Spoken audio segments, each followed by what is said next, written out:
Ladies and gentlemen, we're back with Real Deal Talk.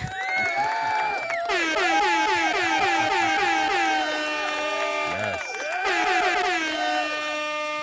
Oh, man, it's good to be back. It's been a...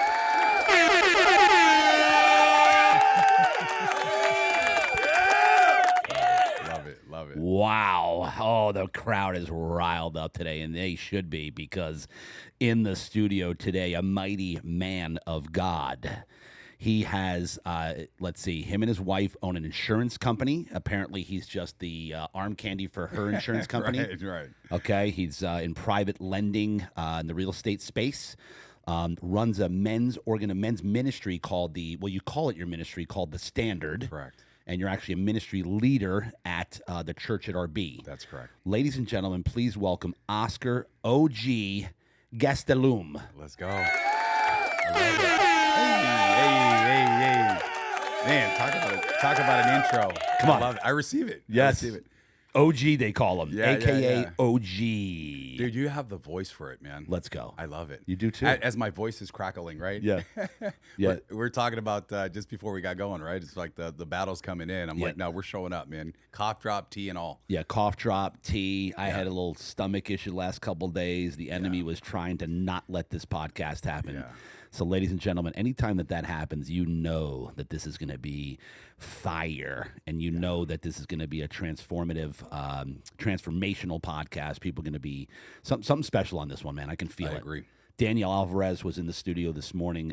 He comes in every single morning. He's a mighty man of God, good friend of mine. God sent him to me literally as an angel recently, because all the stuff we have going on in business, we just need a little extra prayer, warriors around us, angels. And he happened to be here this morning right before the podcast, and he met Oscar for the first time, and he laid one on us, man. Wasn't that good? Man, he came with the heat, man. Man. Yeah, I mean, again, the timing of it, the alignment, which we'll go into. What a way to start a podcast, I mean, man. come on. I got to honor you Unbelievable. for that. Yeah, I love it, man. Let's I receive it. Let's go. Okay, so Oscar, here's how we do it. Yep. Everybody knows, because Oscar and I have seen each other on social media. We know of each other probably for me knowing of you, it's got to be at least 10 years. Yeah, maybe more. Sounds about right. And finally, we connected recently. Okay, Only took a decade, but only we're took here. about a decade or more. It might even be 15 years. Yeah, So I think you've been in the city for what, 20 plus? yeah, 20. So I actually probably have seen you for at least 15 to 20 years on social media. For sure. And we've never, this is nuts to me how we haven't connected. Yeah. Because we also share a ton of mutual friends. Yeah. Like Steve Weatherford's a good friend of mine. Yeah. You literally was on a Zoom call with him this morning. Yeah, and then obviously the background within bodybuilding. Yeah. And, you're going, but that alone is like 15 years. Oh, yeah, easy. 15, 20 years. Yeah. A lot of and then mutual Tommy friends. Reynolds. Tommy, yep. Yep. Yeah, Texas. Andrew, a lot of these Yeah, guys. yeah. So, all right, this is going to be exciting. But that said, folks, I have no idea. I don't know anything about him other than the intro I just gave you, which is surface level stuff that I know about him now. Yeah. So now we're going to dig in. Let's go. So where were you born and raised?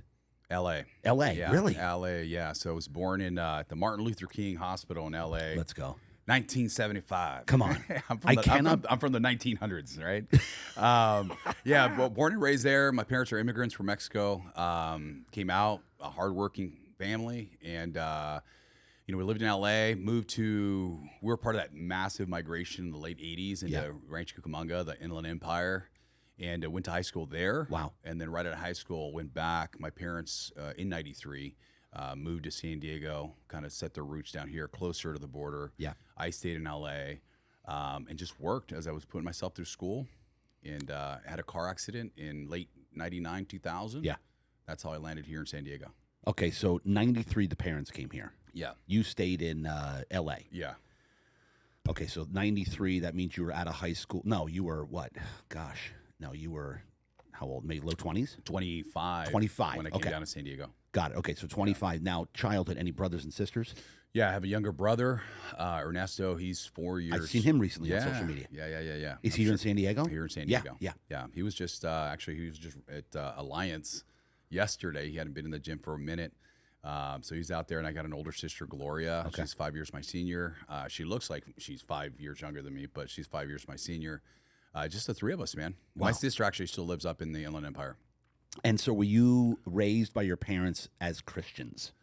No. No. No, we Okay. were raised as Catholics, so there's that religious element of it. Yeah, right. You know, for those of us that have been raised Catholic, I'll speak for myself. You know, there was no real like structure and like how to pray, reading the Bible. It was more the religious aspect Right. of it. If going to church, we'd go through seasons we were consistent, we were seasons that we weren't. But I always felt a big calling, you know, and looking back, especially in my 20s, when that season between high school and 25 were in the middle of the workday, I'd catch myself at like 2:00 in the afternoon sitting in an empty Catholic church, not knowing what I was doing there. Yeah. Now I know what God was doing through me at that time. But yeah, I would just sit there. So in short of it, as we go in deeper into the story, I mean, I've always felt, looking back, that God was constantly tugging me and preparing me to where I'm at now. Yeah. And so you said something on the fly there about Yeah. not as much praying or like how to pray or stuff like that. Can you go into that? Like, Yeah, between man. I the mean, two? I think it was more. Here's the thing, man. Even growing up, like I had great structure at home. Granted, my parents had their shortcomings as well, but all in all, we had a great structure. You know, my parents showed me respect, how to work hard, how to show up, all these elements of it. But I was always felt like I was lacking something, and a lot of it came because of that. A lot of it came out of performance. So I was always caught up in wanting to be the top producer, wanting to be, you know, the accolades, the trophies, and these things. And I remember looking back when people would say like, "Man, you're an overachiever," where most people would almost like throw their shoulders back and be like, "Yeah, you know, this is good." Yeah. It would irk me a little bit, and I didn't understand why until I look back at a moment. We can dive into that. I start realizing where that was coming from. Yeah. I was seeking outward validation. and where do you think it came from? Initially, I mean, there's an element of like my father worked very hard, so he was a provider, strong man. But I didn't have, as immigrant parents, like I didn't have the parents that went to the games, that went to the tournaments, that went. So I always felt like I had to perform, Yeah. because I didn't receive that, Right.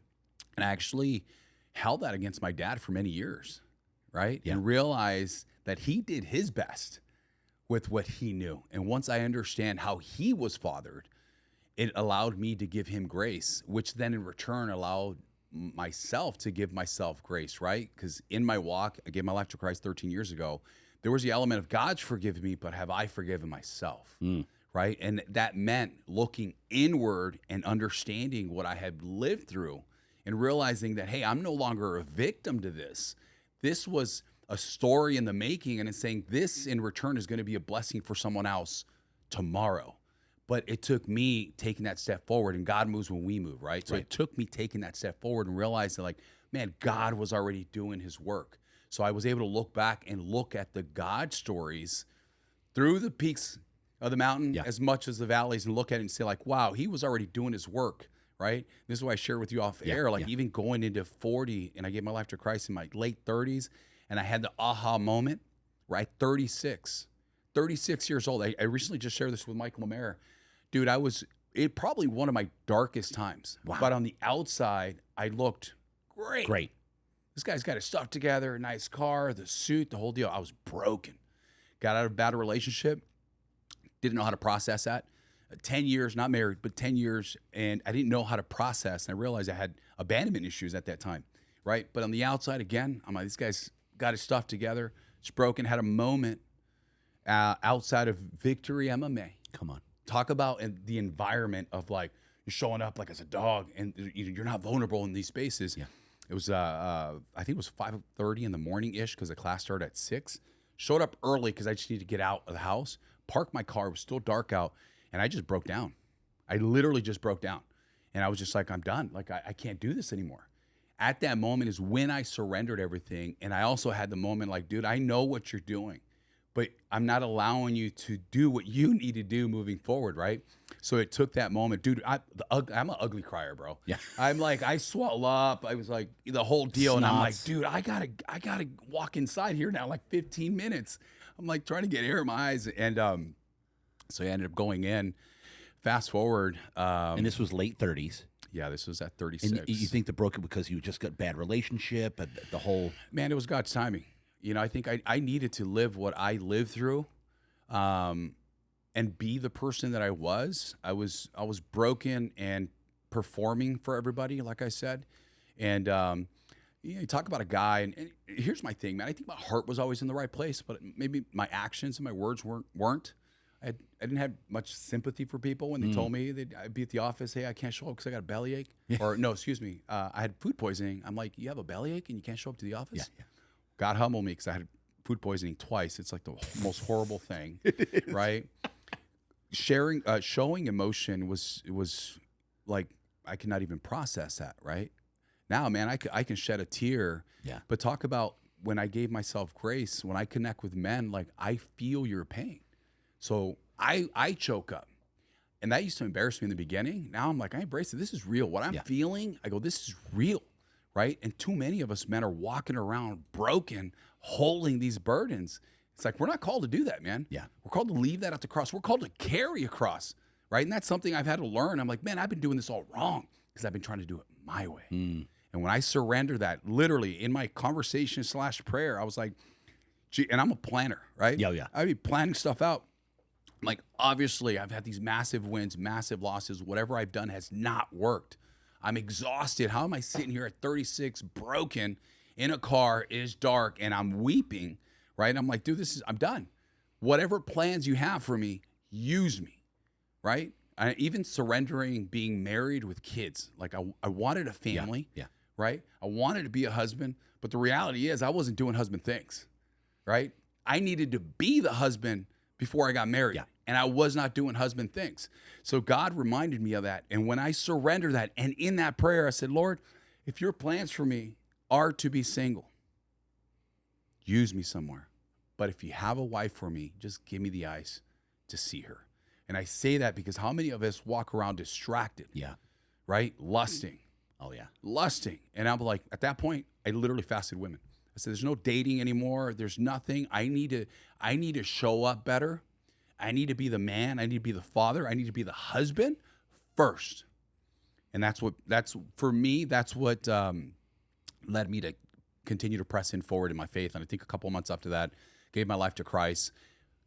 Fast forward, in that season, it's crazy how God works, right? Yeah.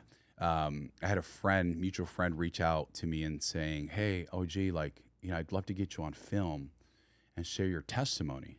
And I have always performed on stage in offices of speaking, never faith related, because there's emotion there. Oh yeah. And in corporate, as we're known, we don't talk two things. It's religion, politics, and politics. Yep. And it's like, here I'm like, you know what? All right, God, I don't know what this is. This is gonna be kind of weird for me, but let's go. Where did she want to do it? Victory MMA. Come on. In the center of the octagon, and I'm nervous, man. I'm going in. I'm like I had a suit on. Victory. And this is at the Point Loma, right? Yeah. Dude, I'm sweating. And she lights this whole production thing.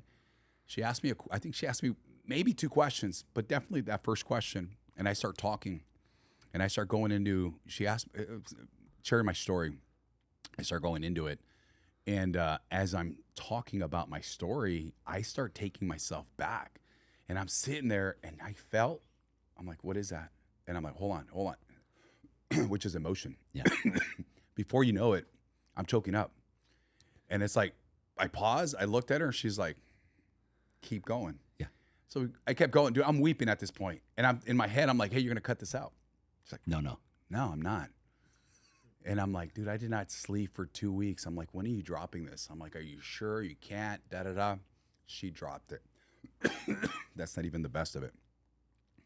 So fast forward, I ended up meeting my wife. We ended up connecting to go to church. That was the video, which was filmed maybe 2 years prior, that she saw that God told her, get ready to meet your husband. So she saw your video? Yeah. So she ended up Googling me, making sure I wasn't some creep, right? Which I respect. She had dated some knuckleheads in the past. So, and I approaching her was more like, and my wife is beautiful, don't get me wrong, but in this season, I'm fasting women, right? I'm I'm not lusting. So hold on, where did you meet? Where's it? So we're building community through the church, and there's a few guys that I reached to just for. Which church were you with then? The Rock. The Rock. The Rock. Okay. Yeah. Okay. So I was like, hey, you're going to go to service this Sunday. This was on a Tuesday. And she goes, yeah. She's like, cool, if you want to roll together, let's go. And sure. And then it was a small talk. Yeah, da da da. So, oh, like, we started just kind of going back and forth, music, da da da. I'm like, all right, yeah. And not knowing that in that interim, she's searching me. Now, granted, it didn't help that I was heavy in the bodybuilding world. So she goes, she's seeing this ripped dude, right? I'm like, well, how easy was that? And then she came across this video of me giving my testimony of speaking life into my next season of life and where I've been and crying and basically pouring out my heart before we even like met and actually had like any form of intention. So we grab coffee, we go to a service, and Miles starts a series called Lovers something. He speaks on the 5 love languages. And I was familiar with it, but didn't know in depth what that meant. So right after, we grabbed some food at True Foods, and that led into literally what ended up being a date, not knowing it was a date of like 5-6 hours, which we started diving into the 5 love languages. Yeah.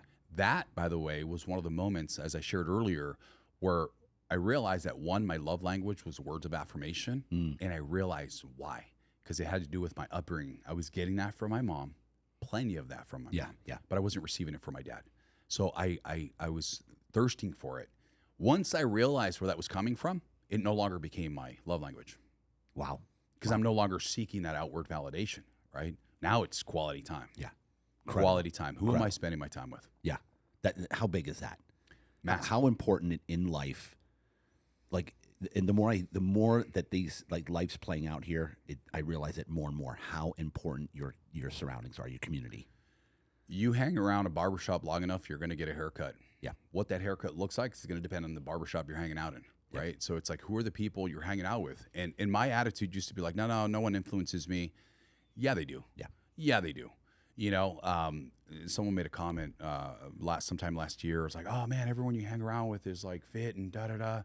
I'm like, I don't choose my friends. Like we're hanging around people, and not everyone's fit, but we're always working out. We're always working on each other. These are people that are working. That's who I hang out with. And I also hang out with people that say, you know what? I am not that guy working on myself. Like, I need to be better. Then come on, ride with me.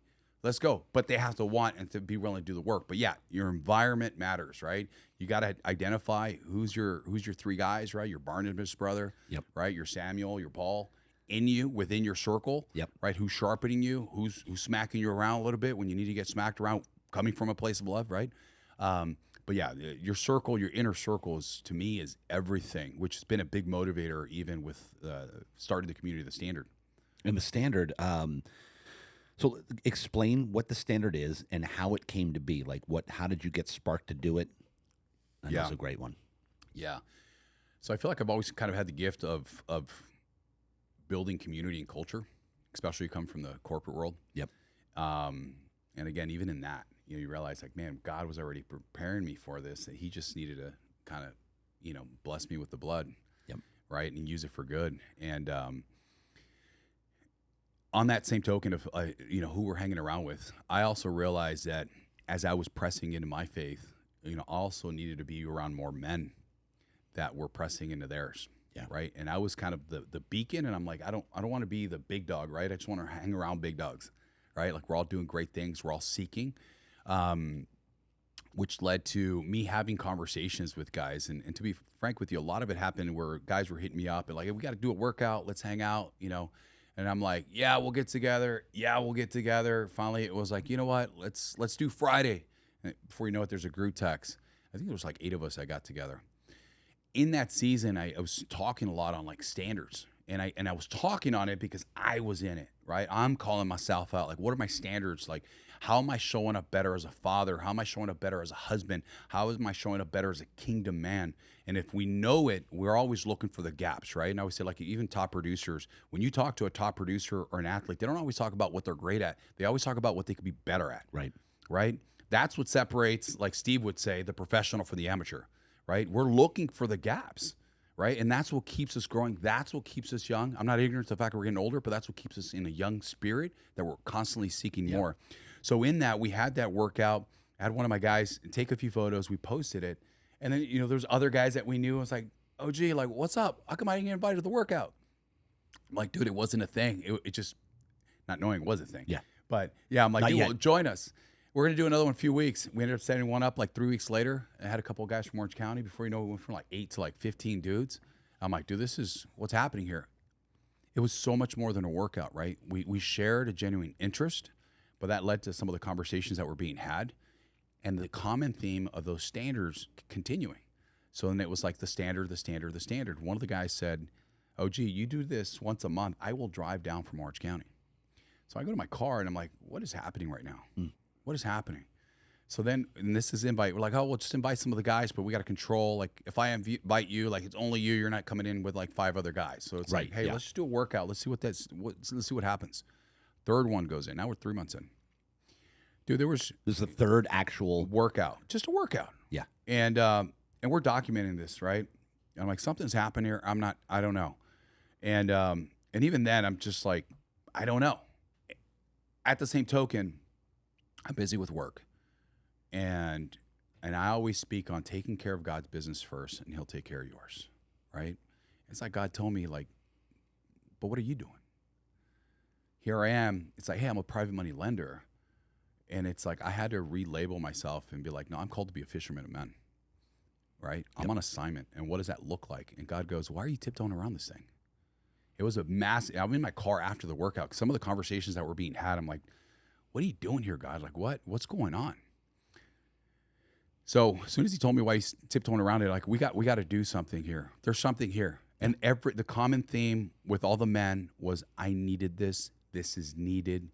Like, I told the guys a few weeks ago, I said, leave your capes at the door, right? If you're showing up here, I don't care how many followers you have. I don't care what your net worth is. I don't care what you own, right? That's not where your identity is. I want you to come in here with a serving heart, right? Because we walk in, we're all busy, right? So first off, honor you for taking the time, right? 2 hours, right, to come in on a Friday, which busy people don't have, right? But you understand the value. They understood the value. I said, you got to come in here and saying, like, not what can I get out of this? Am I well investing my time? But more, how do I better serve these men? So if we've got 70 dudes in the room and you got 70 guys walking in and saying the same thing, come on, you got 70 dudes serving you. Trust me, God's going to work through them. You're going to get what you need out of this room. You're going to come out of here on fire. So come in with a serving heart, not saying like, God, here's what he knows what you need. He knows what you need. Is your posture in line to receive it, right? Every man in that room is a leader. Every man in that room has something and needs something. Every man in that room has a gift that is not your gift. It's a gift to give, right? God's already equipped us. We have to have that servant leadership. So in that third workout, this is where Andrew and Cody like, hey, we got to do something. These guys pressed in. I'm not I used to think I was an independent guy, right? I'm not independent now, right? I'm dependent of. And that also requires of the men that are hanging around me, that the inner circle, right? Yeah. These guys came in, they had their gifts, and we're like, dude, we're going to do something here. We took December to really just build this out, and which then led to the workout that we had this past January, and we had like 70 dudes there, and it just really laid it out. So it's so much more now than just the workout. It's always been, but we're adding these other elements of it because the guys say, I don't want to have to wait a month to be in the room with these men. Yeah. It may not need to be the 70 men, but if it's 10 men here, 15 men here, 20 men here, and it's where the faith diet, right, within the month is there, so then I can feast at the end of the month, right, when I get all the guys together, and we're sharing these stories, and you're hearing what God's already doing. And here's the thing, and one of the things that I learned, God is moving even when we don't think he is. Sometimes when we're thinking we're going to be obedient, or we are being obedient, lives are being transformed. So lives are going to be transformed just with this conversation. We think, man, we've shared these stories 1,000 times with people. But like you said in the beginning, sometimes it's just the one. And maybe it's the one that's already heard my story, that's already heard your story, but it's in the season where something clicks, something changes, right? And that's the gift and the power of saying we got to continue to speak life into what we're living through, even your circumstance like that. There's victory happening right in front of you. Right? It's being able to say like, okay, what is my posture like in this season? In the same way people are going to not only receive this message, but be transformed by this message. And I pray that on ourselves, right? As we continue to speak on that, like we're going to continue to grow. We're going to continue to be challenged and pressed in. It happened coming into this, right? Literally, you were sick. And I was like, yes. I mean, you can hear it in my voice, right? They're crackling. I had no voice yesterday. But it's like, no, when I started seeing that before, right? Before I was connected, I'd be like, nah, man, I'm sick. I need to show up 100%. I need to have my voice, right? Now I know, like, okay, what's up? Not today, Satan.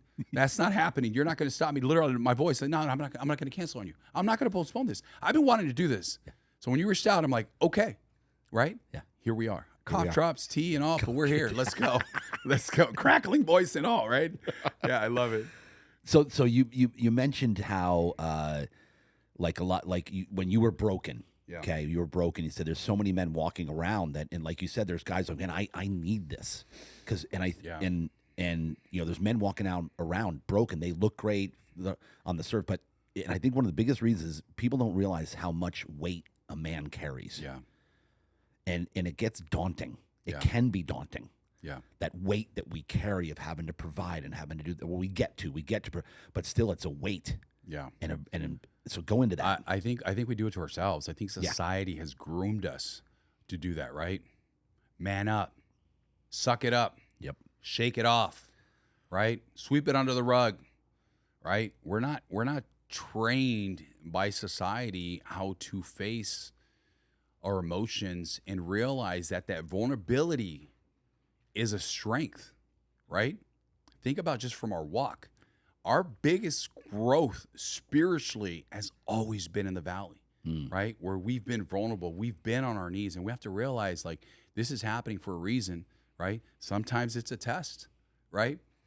Sometimes we're being attacked, but we have to really kind of realize what that is. Yeah. And what I've seen in myself and through the men that I've spoken to is, you know, what I did is, again, I suppressed it, but God can only heal what we're willing to bring to the light. And what we hold internally, the enemy will attack, right? He will give you your identity in that, right?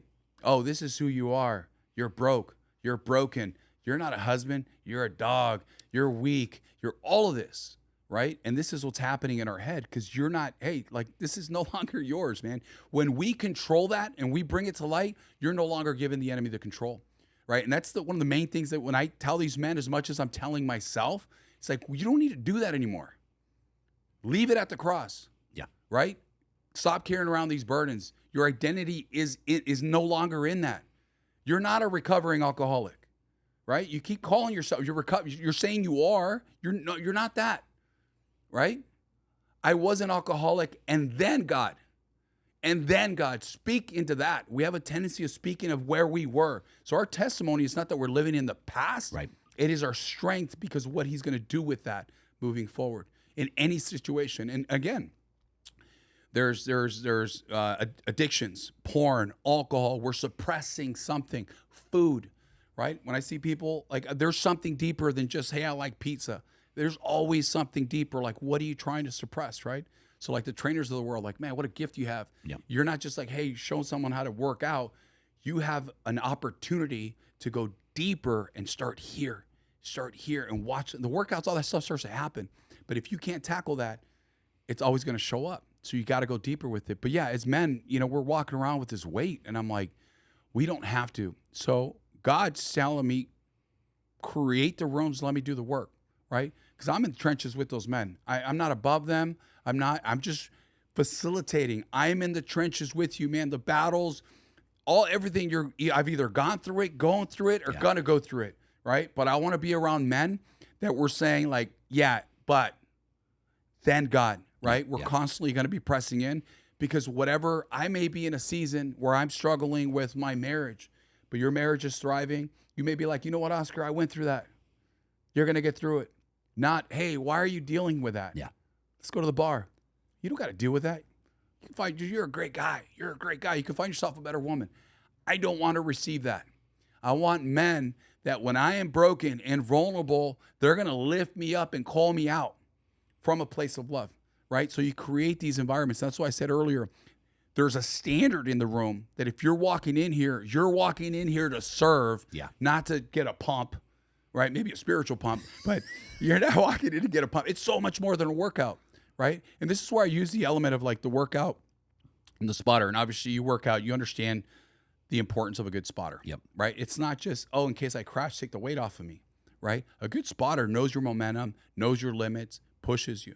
right? A good spotter is not going to tell you, hey, when you're struggling, let me just take this off of you. Right. A good spotter is going to say, I got you. Keep going. You got more.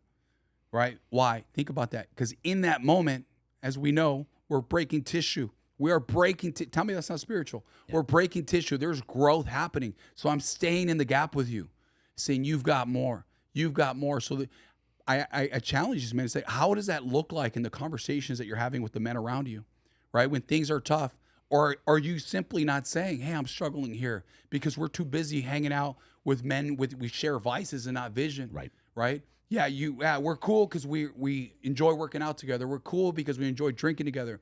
We're cool because we enjoy womanizing, right? But there's no alignment. There's no alignment in vision. So then how? Going back to the environment, like who are the guys you're surrounding yourself with? It's everything. Everything. To speak life into you, because most men, most people, frankly, speak death over themselves 100%. Constantly. What is it? How many thousand thoughts are a day? And like 80-90% of them are negative. Yeah. It's like, I don't know, was it 80,000? Like, it's a huge number. Yeah. How the majority of people's thoughts daily is negative, reliving the same things. But again, it goes back to that nutritional diet of like spiritual diet, excuse me. Tomorrow is going to depend on how you finish today. What standards are you setting tomorrow, right? If I'm going to wear something, meal prep, spiritual prep, like I know certain things need to happen tomorrow, happens today, tonight in my preparation, right? Fail to plan, plan to fail. We've all heard that, right? Right. That's how it works. Are we being intentional with our day? Are we being intentional with our walk? It's not the religious aspect of, and I've been there. I go through seasons, right, where it's like I'm reading my Bible, I'm doing this thing, but I'm just like checking the box and moving forward. And I shared this morning with Steve. I'm like, man, I've had times where it's like I read my Bible, and then 2 hours later, I'm kind of just sitting there, whether I'm writing something or on a call or on hold or whatever. I'm like, I don't remember what I read. I'm like, I don't want to do religion. I don't want to do religion. So again, I check myself. What is my posture like? I go through seasons where I'm busy. I'm checking these boxes. And like it starts yesterday. I'm going to be very intentional. It's not just reading my Bible, but how do I set that environment, right? With worship music, instrumental worship music, right? And I got that from Miles. That helped me a lot. It's just constantly recalibrating. Instrumental without the words. Dude, I love worship music. Yeah. And I catch myself, like if you'd be playing it right now, I'd probably be singing in my head, which will take away from this, right? As good as worship music is, but I have to be very intentional and I have to readjust my posture going in, because if I'm stressed or maybe I'm tired or maybe I'm sick, and all of a sudden I'm just reading the book versus like as I'm setting up, the instrumental music, worship music is playing, and I'm kind of like getting in the spirit. Yeah. Right? Now I'm better equipped and have a better posture to sit down and receive what God has to give through me through whatever I'm reading. And now I'm not just reading, right? So again, he moves when we move. It takes us looking at those gaps and saying, where do I recalibrate? Where can I show up better? And keeping that freshman mindset, right? That's something I constantly pray on. There's a song, I don't remember who sings this song, and it really resonated with me, where it says, take me back to when we first met. Think about that. Yeah. Think about when you first gave your life to Christ. How on fire you literally, we almost got weird about it, right? Because we want to tell everybody, right? Oh yeah. And we know where that comes from, and it's like, where do we lose that? And I feel like we all go through those seasons. Where do we lose that? So it's always like, God, take me back to that. Granted, we're going to be better equipped, right, as we continue to grow in our faith, and that's a constant growth. But take me back to that, and it's like, God, keep me this freshman, less of me, more of you, right? Whatever that looks like. And having that humble heart. And again, all I can speak on is what I've seen God do in men's life by not just what they say, but how they live, right? Right. I say, don't follow our promises, follow our patterns. In the patterns, and I see it in myself. And it's like, man, there are situations you get cut off. All these little moments, these quick triggers. Like, how did I handle that? You're like, man, that was a new me. That was a new me. And it doesn't mean, you get a little irky here and there. For sure, I would say safe, not soft, right? But it's just pretty awesome to see, man, when you surrender and you're intentional about what this is going to look like, right? Again, I've had guys go, I feel like God doesn't talk to me. Oh, shoot, I felt that too. But I had to recalibrate a little bit. And I checked myself. And again, what is my posture like in this? Because if I'm not in the receiving and I'm just asking all the time, or heck, even in our own prayers, right? Sometimes you just need to say, God, speak to me and be quiet. Be quiet, because we're too busy. God, I need this. Help me with this. He knows all that already. There is power in the tongue, and speak of that with an authority, but there's going to be times where sometimes you just need to kind of just be present. Yeah. Rest in the Lord. Be still. Be still. Rest in the Lord. And that's something that's new to me in training that up, right? Because we're so programmed to be like, hey, I'm going on vacation because I need a rest, right? I'm going to do this because... No, why do you think you need a vacation from vacation? Because you're not there to rest. Right. Right. So it's like learning how to rest in the Lord, and that's where recovery is going to come from. It's that REM sleep, right? Oh, yeah. I think it's deeper than REM sleep. What's the one deeper than REM sleep? It's deep. It's called deep sleep. Deep. Okay, well, there you go. Deep sleep. Deep sleep. Yeah. Where there's a recovery, right? So Correct. it's not the length of time, it's the quality of time. Yeah. So it's, again, being intentional about that quality time with the Lord, and what does that look like? And it's just, now the standard, this was what, started 4 months ago? Yeah, man, it's been, I think it's been a little over 4 months. We're in our 5th month, right? Going into February. December we took off. Took it off. I should reword that. Yeah. Like I was saying, but it's very new. Still very much in its infant stages. We've opened up to memberships. We're curating, as far as like who the members are right now, as we continue to kind of polish what that's going to look like. Because we are relying on the founding members to help us set the standard within the room. Like I said, this is way beyond me. It's every single man that's in that room. But man, you talk about how God works. It's like we're having dudes. This last one, we had guys coming in from Arizona, obviously Orange County, Colorado, just these different states coming in, and they're coming in and be like, hey, because we talked about opening up their chapters, right? Yeah. And then doing this one big annual event. But yeah, there's men that are, hey, like, come out. So there's already talks on that. The call that I had as I was driving over here with my brother Dylan, he's out of Scottsdale, and I think that's going to be the next move. Is really in the same way we created the environment for the that first workout. Yeah, our thing is like, man, I'll show up with 4 or 5 guys, get 10 of your dogs out there. Let's get together in a room, 10, 15 guys that want more. Watch what God does. And that'll be an opportunity to kind of plant the seed so we can create a chapter. We just need the right leaders in place to help facilitate that. And then there's stuff that we're doing online, from like our biweekly calls, our virtual Bible study. So there's other elements of it. We're integrating speakers on these biweekly calls, and these are men, highly influential men that most companies pay for them to come and speak. That they see what's happening and they're like, OG, whatever you're doing, I love it. How can I help? How can I tithe my time and my resources? And I'm like, all right, Lord, like, I see what you're doing. These are the men that are tithing of their time to be willing to jump on some of these calls with some of these men and just pour into them. And so right now you do a biweekly call. Yeah. Is that a Zoom call? Yeah, through school. Yeah. Is Zoom-ish. Oh, school. Yeah. Through school. So we have the community through school, and we have the biweekly call. The first one starts next week on the 11th. We have an event, which is for members only, at the beginning of the month. We did a cigar night, the first one, and just went deeper with vision and what the standard's going to look like and what's expected of us as men, not just when we're showing up within the rooms of the standard, but how we're showing up, because people are going to be watching. Yeah. Right. And it's like, it's not just like, hey, letting yourself down or God down. It's also letting your brothers down. I had a few men share this before we even laid it out. You talk about the standard was already set in the room, where they're saying, like, one of my brothers, Kevin, shared, it's like, hey, if I did this or responded or reacted a certain way, I don't want to let my brothers down. So now there's a massive sense of accountability, right? So, and it's not about perfection. It's about progress, right? We're going to drop the ball. Granted, there's a certain standard where certain things are just non-negotiable, unacceptable, right? But there's some things where it's like, we're going to give men grace within reason. Because I don't want them to feel where it's like, well, now if I say something, I'm out. I don't want to be out. So then we're going back to ground zero, where we're having dudes suppress things, right? Yeah. So someone's heart, someone's posture is going to speak volumes. We one of the things we mentioned on the last one is, we don't, in a world where we're constantly seeking, like, what can I get out of you? What can I get out of you? Or social climbing, I'm going to connect with you because you're going to get me these people, right? there's no doubt that when good things happen, that happens. Right. But my intention is not in the right place. We don't want poachers in the room. Yeah. We don't guys going in and it's like, oh, you know what? JD's here. This guy's here. This guy's here. I'm going to try to squeeze this community so I can get mine. Yeah.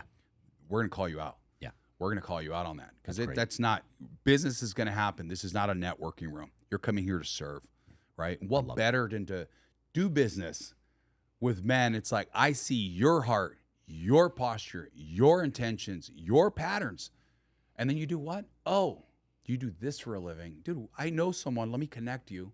Or, hey, dude, we got to do something together. Those are the best connections. That's the best way to do business because at the end of the day, especially in such a unconnected society through a social platform, which is the most antisocial, right? Granted, we control algorithms, but in the macro of things, who we're doing business with, at the end of the day, we need to connect, right? I mean, it's biblical. We're called to do life together. What does that look like? Yeah. I love it, man, dude. This is incredible. And okay, so you do ministry work at the Church of Rancho Bernardo. When did you go? When did you leave? Or do you still go to the Rock? Or what made the transition? I still have a lot of friends there at the Rock, at Awaken, at Maranatha. So everyone's everywhere. Yeah. So I got saved through the Rock. I was there for like a year. During COVID, we ended up moving to the burbs. We were in downtown. We ended up moving to the burbs. And as we know, like everything was shut down and there was no church. And then we just kind of bounced around thinking we needed to find something local. And great churches, right? We're missing the Rock. I had really emotional, both my wife and I. You know, we met there. We got baptized there. I got baptized there initially. We got baptized together once we decided we're going to do life together. Yep. I have a massive heart for, Miles and Debbie, and who are our neighbors as well. So then we started going back, making the commute. But then with 2 kids now, it was like a little hectic in the morning. Yeah. And just to connection, we got introduced to CRB and we started going. And at first I'm like, this is cool. It's like a little mini Rock, right? Yeah. And just by going, other men families that we know see us going and they're like, hey, they were going to the Rock. They started going and that's how I got planted there. And then I got called to say, hey, you want to lead the men's ministry. And I'm like, man, this is right up my alley. And trust me, there was moments where I could have easily talked my way out of it. Yeah. Saying, 1, I'm either too busy, right? Or 2, I'm not equipped. But not realizing that I have, and I accept it now and I receive it, that God's giving me this assignment to be a fisherman of men, right? And continue to call each other up, like I said earlier, so that we're showing up better and not having that victim mentality of, my marriage is in shackles because my wife this, my wife is that, versus saying like, hey, let's focus on our 100, right? God's going to do what he needs to do through your wife. Sometimes it's going to be through you. So sometimes it means we need to level up, right? So how are we receiving it? So calling up men, like I said, hey, not just faith, fitness, right? Yep. Our finances, how are we stewarding our finances, right? I made a lot of money, lost a lot of money. So trust me, it's like, I know that element of it. I know the struggle. The fitness element, that's a big one. I mean, I think men in society nowadays are just walking our way too soft, right? It's like you see it in movies. Again, we've been indirectly or directly programmed, no matter how you want to look at it. Yep. But it's like, dude, the movies you and I grew up, we're watching Arnold's and Rocky and Van Damme. And you see some of these dudes nowadays, and I'm like, again, it was happening right in front of us. I didn't realize it until I actually took. This interview is brought to you by Real Deal Wellness. This is my wife and I started a wellness center about a few months ago, and this is a big deal because we're making wellness affordable for everyone. That's the mission here. We offer red light therapy, cryotherapy, infrared sauna, compression therapy, halotherapy, which is dry salt therapy, at a price that's never been seen before in the wellness industry. It's a membership-based business. You join, you have unlimited access to our center for less than $100, $99 a month, Real Deal Wellness. Come down, join the club, join the mission. Let's go. The time to acknowledge, I'm like, dude, what is up? Secondly, we were talking about earlier as far as like our faith goes. Tell me how many times we hear men, it's like, I got married, and it's like, oh, it's all downhill from here. Ha ha ha ha. Oh, the old ball and chain. Oh, it's just whatever, kids. Oh, that's it, man. No, dad bod. Yep. I'm like, no, I don't even say it jokingly. There is power in the tongue, right? yeah. So it's like, imagine if you recalibrated that. When I got married, I got asked, and we got married in Maui, and at the time we were leading. Where in Maui, by the way? In Kapalua. Where in Kapalua? Oh my God, dude, my wife's gonna kill me. Was it a resort?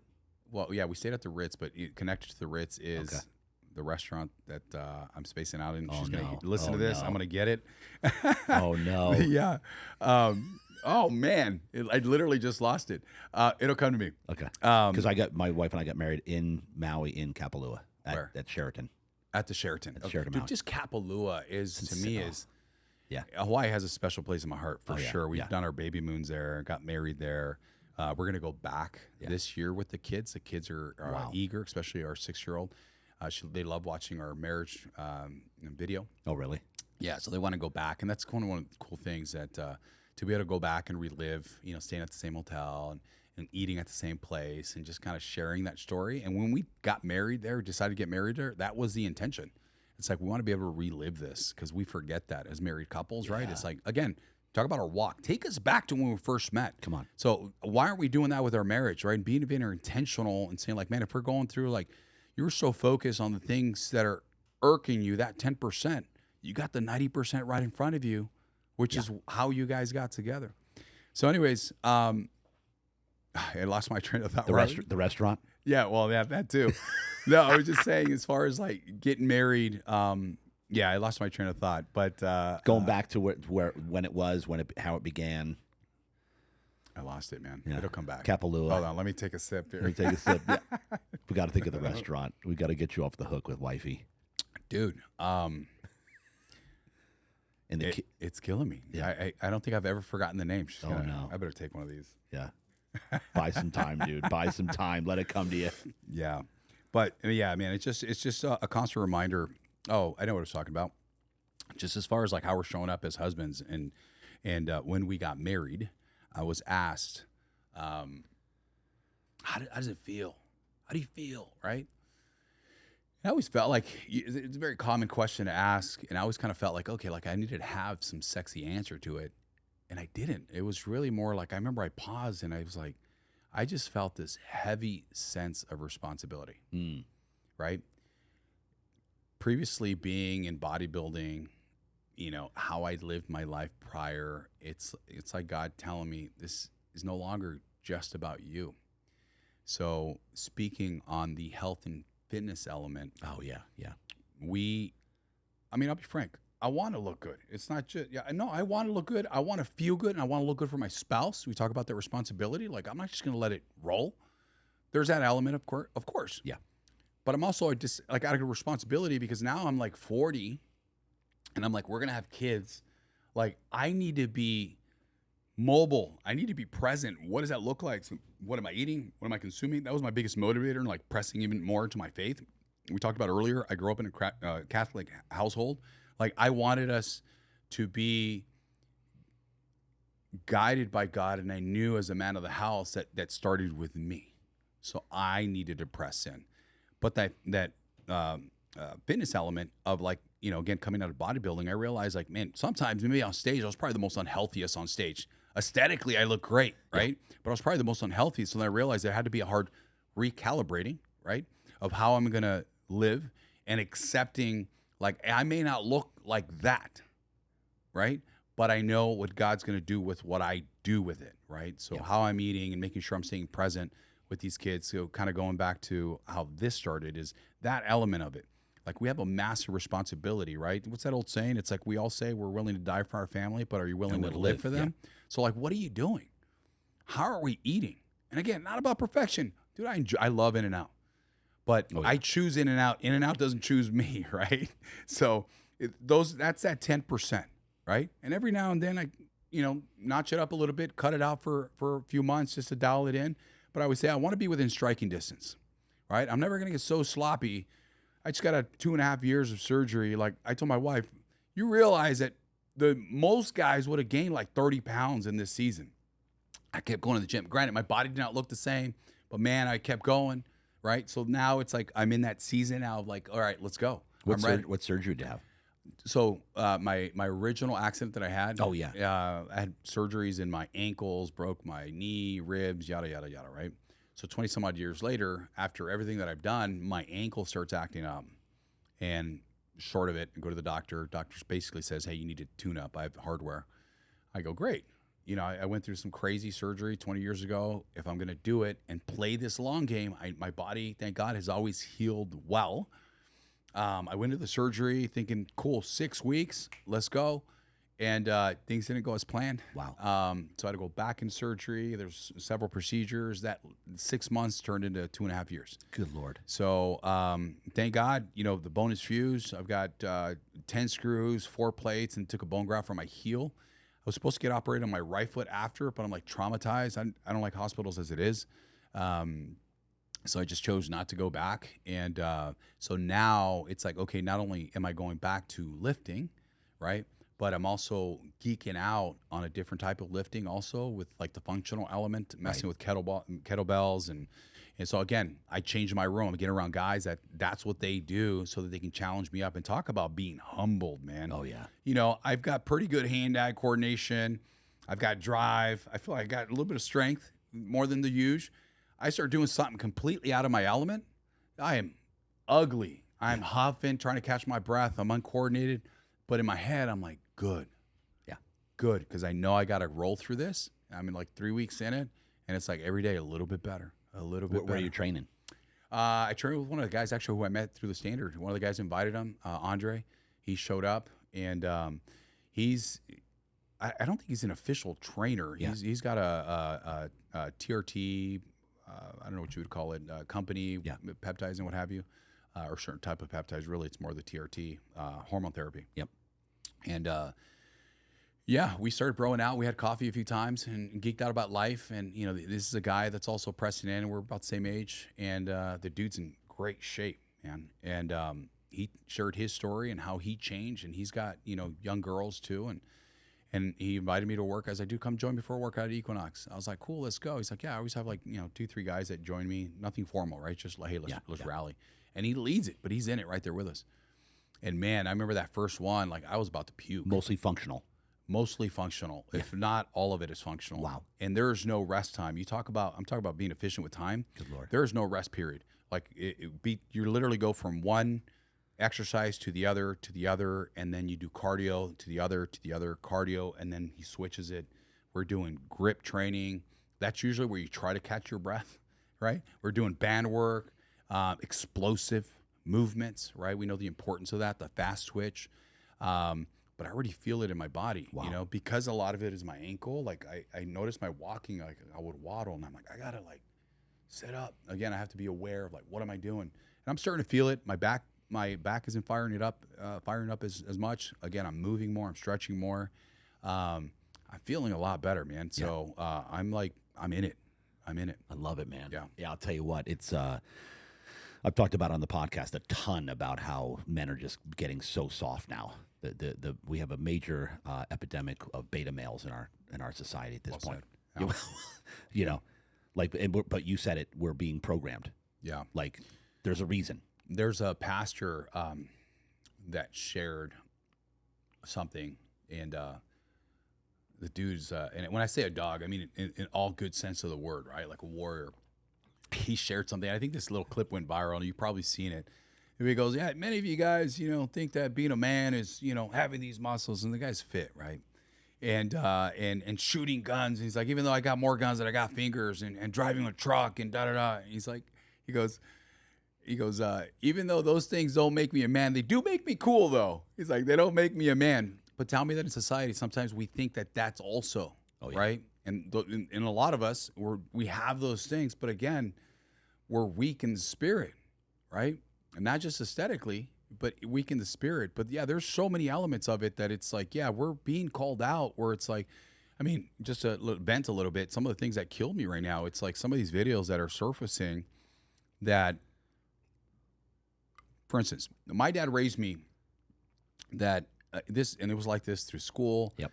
That if I'm out somewhere and your wife, something happens, like I am guarding her as if she was my wife from a distance, respectfully, right? But if anything happens disrespectful, I'm going to step in, right? Whether it just means like, decompressing or kind of controlling the situation, not with aggression. I'm not condoning violence. But here's, frankly, the video where people are like literally abusing other people, especially women. And the men, the first thing they do, either walk away or pull out their phone. It's like, dude, get in there. Like, what are you doing? As you know, man, when you're confident in yourself, you don't got to lead with violence. Yeah. But when you walk in with authority into a room, right? Your presence is going to be felt. So, and we've been around fighters, the best fighters are the most calm ones, right? You just never know that they're killers. They can literally walk into a room, and I'm like, how crazy you can be in this room of 100 men and you realize, hey, I can kick everyone's butt, right? Yeah. It's not that they do it, but they just having that confidence in it. But to have the skill set of being like, hey, can I physically protect my family, right? So again, that health element of it, I'm like, do we know how to throw a punch? Do we know how to get someone off your back? Just some of these fundamentals that when things happen, are you willing to step in? But we're so trained that it's like, yeah, but, there's been cases that if this happens, I'm like, at that point, I don't care. That if, they're going to sue you, what am I going to do? You think I'm going to sit back and watch this lady get beaten on? If it means me going to jail, great. Yeah. But I'm going to protect that woman. I'm going to protect that child, right? Especially with all these weirdos out there with these kids. It's like, yeah, no, it's not going to happen. So you walk into a room now, right? My back to the corner, and I'm going to look at a room and just look. Not just from a defensive mode, but tell me spiritually, right? Yeah. The gym, I'd walk in, hoodie, pods on, never looked at anyone. Don't talk to me, right? God definitely checked me there because a lot of the ministry and a lot of the men that I've talked to have come from the gym. Now you're walking in, not just like, who can I take on? Where's the problem? But really walking into it and be like, Lord, who do I need to speak to today? Sometimes I'll see it in someone's eyes, right? That whole head nod. I don't know the guy's name, but we're always like, what's up? What's up? Yeah, the nod. Yeah, and then something happens where it's like, hey, dude, I love that shirt, man. Real deal. What's up with that? I'm being more intentional. That leads to a conversation. I'll say something. And this happened, by the way. I said something. Some guy shared something. And very casually, I said, dude, I'll be praying for you. I'll be praying for you. Left it at that. Ran into the same guy like 3 weeks later. And all of a sudden it opens up. We're literally in the middle of the gym for an hour, never lifted a weight, walked out. I'm like, what just happened right now? So there's two elements of it, right? It's being in spirit, saying like, God, use me. Who do I need to talk to? But just as much as just like that warrior you have on your wall right there, that's how we should be walking around, wearing the full armor of God. We're called to be warriors, all right? Saved, not soft. Saved, not soft. And now that you're talking about this, man, like if you really think about it, is there anybody, like, what are the percent? There's almost no one walking around that's not going through something that doesn't need to be spoken into. Yeah. Everybody at some degree needs to be spoken into. Yeah. Including ourselves. Including ourselves. Yeah. Like all the time. That's why my prayer warrior, Daniel Alvarez, every morning comes in my office, literally slams the door. All right, let's go. Mm-hmm. He starts walking around, pacing, starts speaking in tongues. Yeah, I love it. All right, JD. I felt that, by the way. Yeah, you feel that? Yeah, yeah, and just every morning we go at it because he knows that I'm in the middle of the biggest battle of my life, closing out one company, starting a new, launching this, that, and the other. He knows it. Yeah, and he knows what he just went through in real estate 4 months ago, trying to get an investor to invest in him and what he does, and he couldn't, and finally he did, and now he's about to do $1 million in the first quarter. Yeah. Like this. Let's go. Like this. Yeah. He said, bro, if God had brought me in your life 4 months ago, we'd be in here having a pity party. Yeah. He goes, but he brought me in now. Timing. Because now I'm up here. Yeah. And now I'm ready. I'm pouring into you because you were like, in the trenches. Yeah. I think a lot of it has to do with like just sometimes asking the right questions because we're so, again, conditioned. What's up, dude? You good? Dude, I'm good. Yeah, good. Great. Hey, dude, I'm great. Are you? Yeah. How's your marriage right now? How's business? Like, what challenges are you dealing with right now? I start pressing in a little bit more. Wow. I'm not going to let you go. Like, what are you dealing with? Or I might share like the same. Yeah, dude, because you're very surface, just to hopefully, crack the ice a little bit and open the door a little bit. But that's something I've learned and continue to learn is continue to press into like, hey, am I setting? I'm not just saying it. I'm setting my posture and opening the door to receive, right? Because if they're like, yeah, dude, like This guy's got it all together. I see social and da-da-da. And what I've learned, as you said, we all got something. So if you think, you look at our marriage, yeah, these guys go on date night every Thursday. Yeah, you know what? That takes work. Some of those dates, like, we're battling it out on the way there, and sometimes we're battling it out on the way out, right? The dates still happen. We're still committed. That's a non-negotiable. But anyone that thinks that marriage, again, program, that it's this sunshine and rainbows, you know, the prince and the princess, and we realize, my wife and I continue to realize, that it's about that conflict resolution, right? So it's our perfect marriage. There's no doubt that there's challenges in it, for sure. Just as there's no doubt there's going to be, you know, challenges in business. And in business, the guys that I connect with are the guys that literally have fallen 2-3 times. Come on. Because they have resilience. Yes. Tell me that's not spiritual, right? Yes. You're like, dude, this guy's going to make better decisions because he has been in the trenches. None of us, there's not one wealthy guy that have said, like, dude, I never had issues. Some guys are like, dude, I BK 3 times. Yeah. But I had to grow through that to get me to where I'm at, right? I had to kiss a few frogs until I realized, like, you know, what I had to do.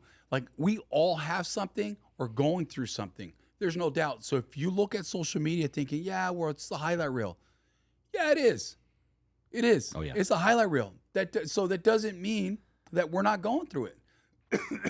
There's times, but there's also clues, right? So if I see someone like, hey, I notice my boy hasn't posted anything this way. Dude, what's up, dude? What's going on, right?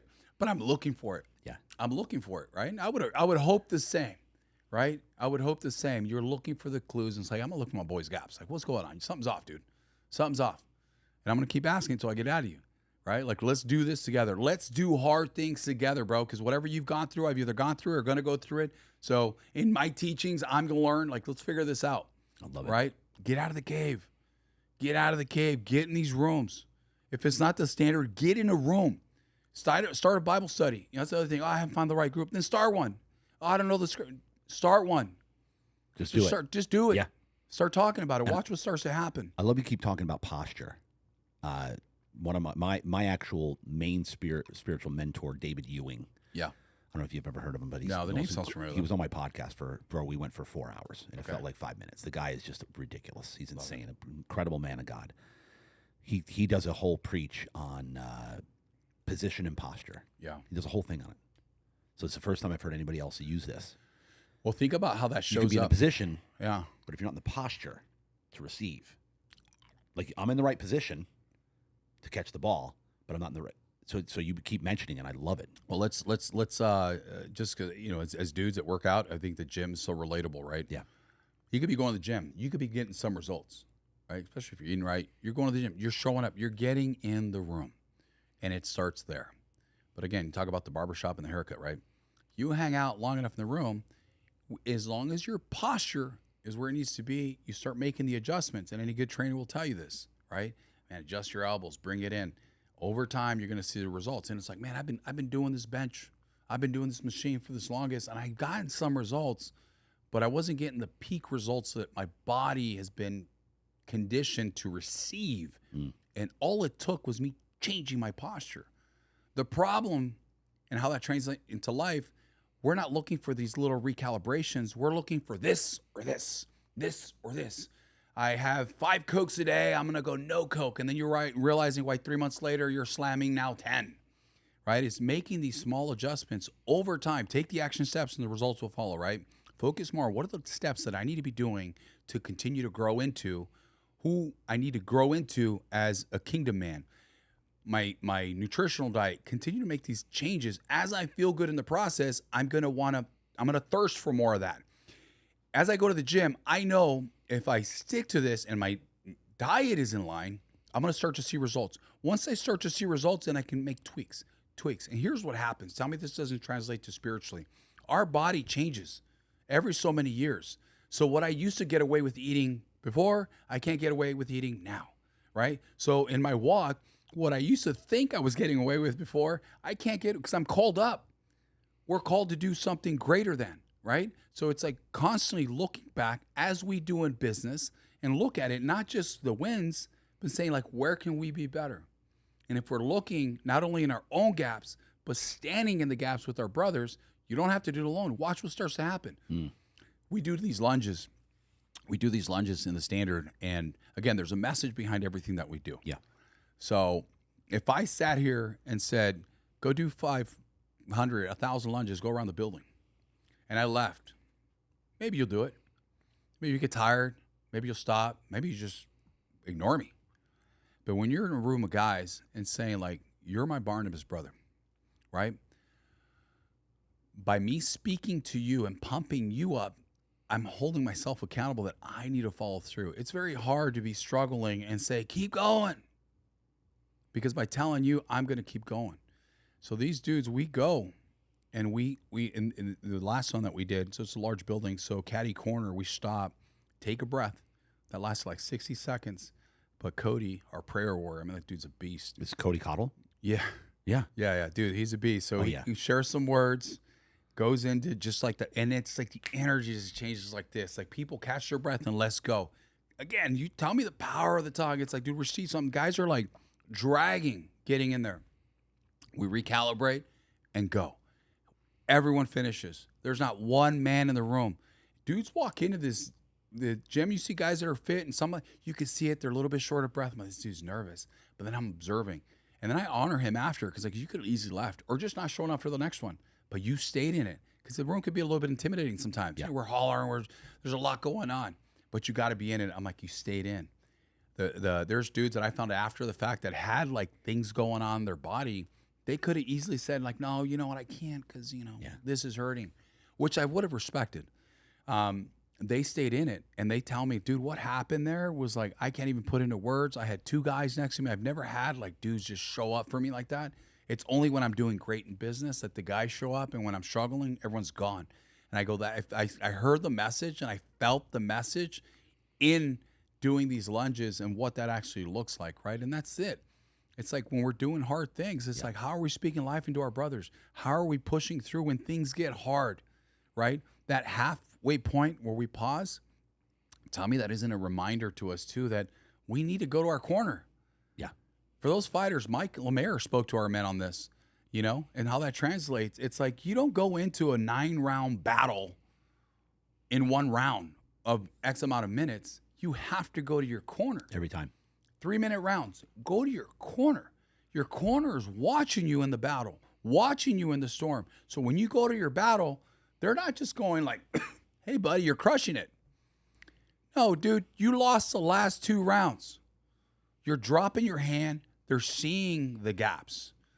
They're speaking life into you. So then you receive it. Because if you go to your corner, you're not listening to your corner, you're doomed. Because they're seeing things that you're not when you're in the ring. So you're not in the ring by yourself. It may feel that way physically that you're in the battle, but when you got the right dudes in your corner that are going to speak life to you and say like, hey, I've seen you train. You're stronger than this. You got endurance. Get in it. Get in it. Stay in it. Watch what starts to happen. So we've got to remember in life, especially in this whole grind for life mentality of money never sleeps and all this stuff. It's like, no, we talked about it earlier. How are you resting? I mean, you run a recovery center here. Right? It's like, how are you recovering? What are the things you're doing to recover? I've been guilty of that. Hammering the weights. Pete, Jacone, you give me a hard time. My sleeping wasn't good. Yeah. I wasn't recovering because I was like, let's go. No one can outwork me. There's power in the work ethic. But if you're playing the long game, you got to learn how to recover. And then geek out. red light therapy, all these things. Yeah. What does that rest look like spiritually, physically, right? What does it look like so that we continue to fight? We continue to armor up. Be intentional. And I love the corner analogy. Yeah. And it's every round. Yeah. It's not like, okay, halfway through the fight, now let's go get counsel. Oh. It's literally every 3 minutes. Yeah. You need counsel. You need counsel. You need counsel. And what do athletes do just as much as fighters? Roll the tape. Yeah, let me go. What is Peyton Manning? Peyton Manning goes down the field, perfect drive, touchdown, best quarterback ever in my opinion. And then what does he do when he goes to the sidelines? He looks at the. He goes to satellite coverage to see what he did wrong, what he could have done better immediately. Yeah, it's not what works because we all see what works in front of you, right? It's those gaps we talk about. Like, where can we have done better? Where was this guy? Where was this guy? Why did we fail here? It wasn't like, hey, I got sacked.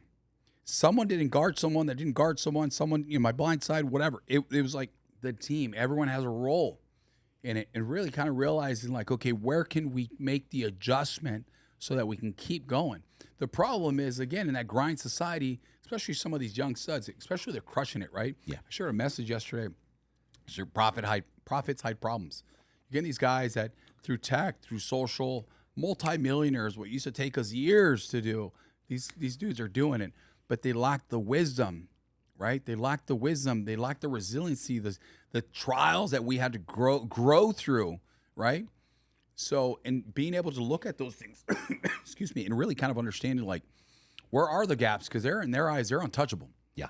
They're untouchable. And again, every successful man has experienced some downfall. Oh, yeah. Or multiple. Multiple. Right? So it's like these young studs, especially the guys coming to the standards and making understand, it's like, hey, dude, I've made it, lost it, literally been broke on my knees, sleeping on my cousin's couch.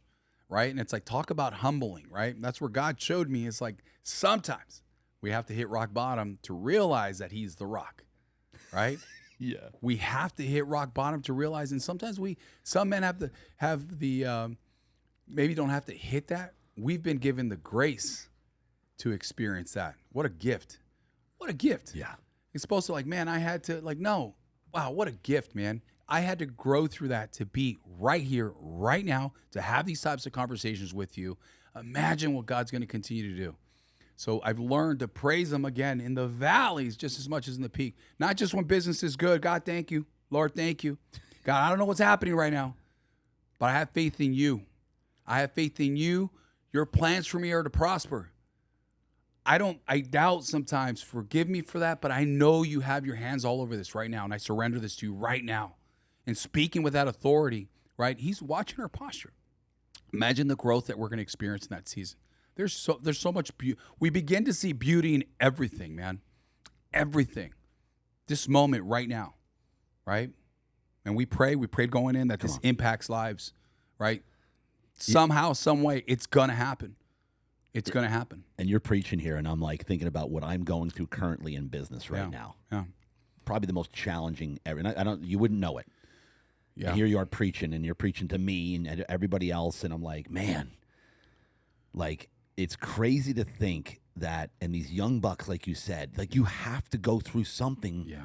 You have to. There's nobody that's reached a high level in the history of mankind. Yeah. Look at Bezos. Yeah. With Amazon. Yeah. What was it? How many years where he didn't take a profit? Was it 10 years? Something ridiculous. I think it was more than that. Like 13 years with zero profit. Yeah. No money. Yeah. Now he's making $1 million a minute. You know, it's like it's nuts. Walt Disney declared bankruptcy 7 times before he made it. Yeah. 7. Yeah. Yeah. He's like, you didn't even know that was possible, right? Yeah. But yeah, something I've learned, and hopefully you receive this, but sometimes God's just repositioning us. That's it. You know what I mean? Yeah. But look at it, even with whatever you're going through, and I just know the surface level stuff. Yeah, speak to people. You're still here. Yeah. You're still here. You're still speaking life. You're still doing God's work. Keep pressing in. Keep pressing in. Watch the connections and the people and the rooms he starts getting you into and the conversations you start to have. And that starts to shift. Press in. When you're feeling the heat, press in, right? Because again, that's also where the enemy attacks. Because fear and doubt, you know that's not from the Lord.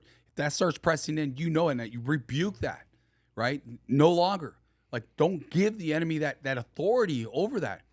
If you feel the fear, you feel the doubt, great. Just don't stay there. You don't have permission to stay there.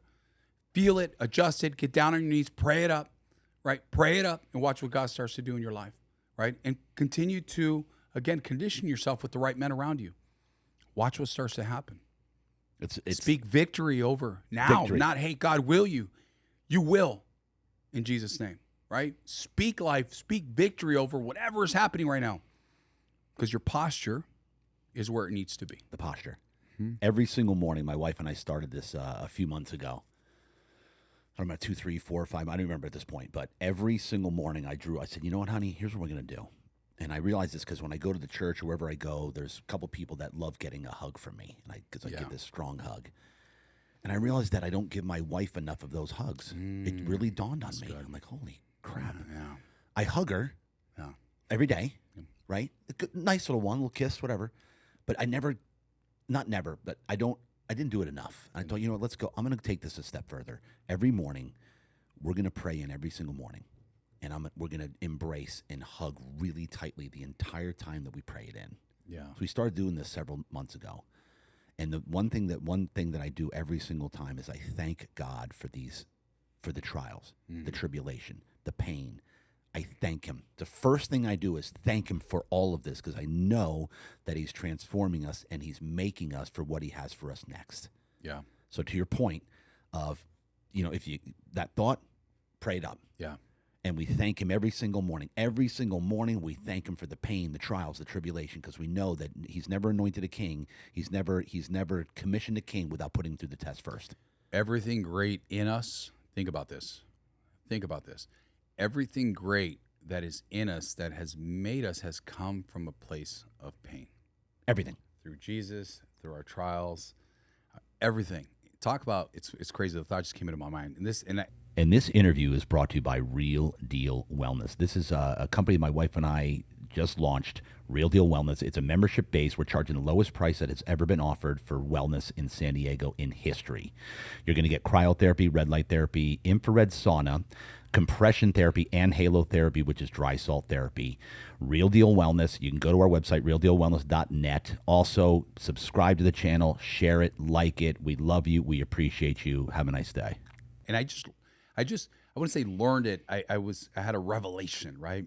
Someone shared this to me, and I'm like, man, we serve a God that turned something that was a symbol of fear and torture and death, the cross, into salvation, into a mission, into something so much greater. What do you think he can do with you? Come on. You follow me? Yeah. And I'm like, it started even from there. And the things that we lived through, I'm like, man, our problems are big, man, but our God is greater. You know what I mean? And we got to remember that. Yes. We got to remember that. And it's like, it started on the cross, right? Like I said, a symbol of torture, fear, everything dark was the cross. And God said, I'm going to change that. Jesus said, I'm going to change that. Everything that I've lived through has grown me into the man that I am today. So when these challenges come, I embrace them because I know there's growth on the other end of it, right? And it's a season, right? It's not who I am. This right now is a season. It's a season. Season. And we know seasons don't last. That's right. Right? Right? Where there's a storm, there's the sunshine to follow. You just got to ride the storm. What is it? I'm not sure if it's an author or someone shared this, and I had heard this years ago. It resonated a lot different now. Now that I'm saved, it's like I think it's the buffalo. When there's a storm, the buffalo, yes. And I might murder this story, but the buffalo doesn't run away from the storm; he runs through it. Because when you run through it, you also get through it quicker, right? The more you run, sometimes the storm's running right along with you. It's like, dude, you should run through this bad boy. Yep. And watch that's how you build resiliency. That's how these buffaloes build resiliency, is by being able to push through the storm. Lean into it. Lean into it. Lean into the pain. I always tell people that you got to be a little crazy. Yeah. You got to be a little crazy when we go to the gym, because we don't go to the gym. They'd be like, I got to go work out. Like, we're like, no, we need this. We got to do this. And think of scientifically what happens, what we put ourselves through to lift heavy things over and over again to the point of pain, and then recover in order for there to be growth. Why aren't we doing that enough outside the gym? If we take that same concept and apply it to everything that we do, not just spiritually, everything that we do, how much muscle resiliency and growth are we going to have? Right? It's spiritual resilience. Spiritual. Like being able to say, like, you know, again, embrace this season. Thank God for this, right? Yeah. Thank God. God, thank you. I know you're repositioning me right now, and I have faith in you. Thank you. Right? Speaking life into that. In the same way we go to the gym and beat ourselves up. And you hear it, right? I'm like, man, you talk about that posture when people are like, man, I got to go to the gym. I'm like, don't do it just because we get to go to the gym. Yeah. Dude, I've been bedridden and to like not work out. And it's like, man, God, thank you. I get to stand up again. Thank you. I get to walk again. Our daughter, who's 6, and they've been praying at the table. And again, I didn't grow up praying, right? My son's 3.5, and he's been praying since he was like right before 3.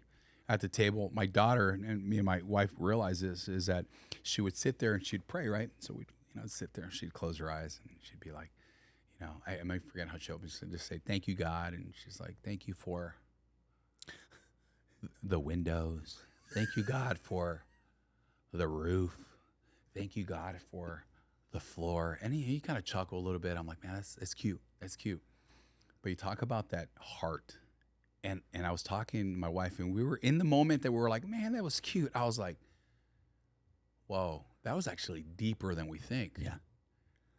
Yeah, you know what? Thank God for this roof. Thank God for these windows. Thank God for this floor. Thank God for these walls. Sometimes it's the simple blessings that aren't so simple that we're living through. So God, not only thank you for the blessings that I see, but more importantly, thank you for the blessings that I don't even see in front of me. Yes. For the season, I don't even see this in front of me. God, thank you, right? What we can learn from that 5-year-old little girl of how she prays. Wow. We can learn a lot. So again, it's not the performance of like these awesome prayers, right? Sometimes it's the simplicity, but our posture, her posture, she's not performing. Kids, kids don't lie. They're real. Yeah. So whatever she's seeing, that's real. And I'm like, man, have that childlike hunger, right? That fearless mentality, because fear is taught. That fearless mentality of just like, thank you for the walls, right? And that may mean sitting there and say, you know what, thank you. Thank you for my wife. Thank you for my kids. Yeah. Right? Not just, oh, my kids are torture. No, thank you for that. Thank you for that. Right? Thank you for the handprints on the glass that we don't like to see. Yeah, 20 years. Because those are going to be gone. Yeah. We're going to miss that. Thank you for the toys all over the floor right now. That how many couples wish they had that, experienced that, right? And we lose sight of that. We're so focused, and it's like, oh, the terrible twos. And I'm like, again, words are power. I'm like, no, I don't receive that. I don't receive that. So it's like, man, what a blessing to be able to live. And this is why I say, like, man, God's timing, because the 35-year-old me wouldn't see things the way I see things today. But to be able to look at that and be like, what a blessing, man. Like, these toys are, again, granted, we love to keep our home clean, right? But we have to acknowledge we have 2 kids. We live here. There's going to be stains on the glass. There may be, a couple of chalk marks here and there.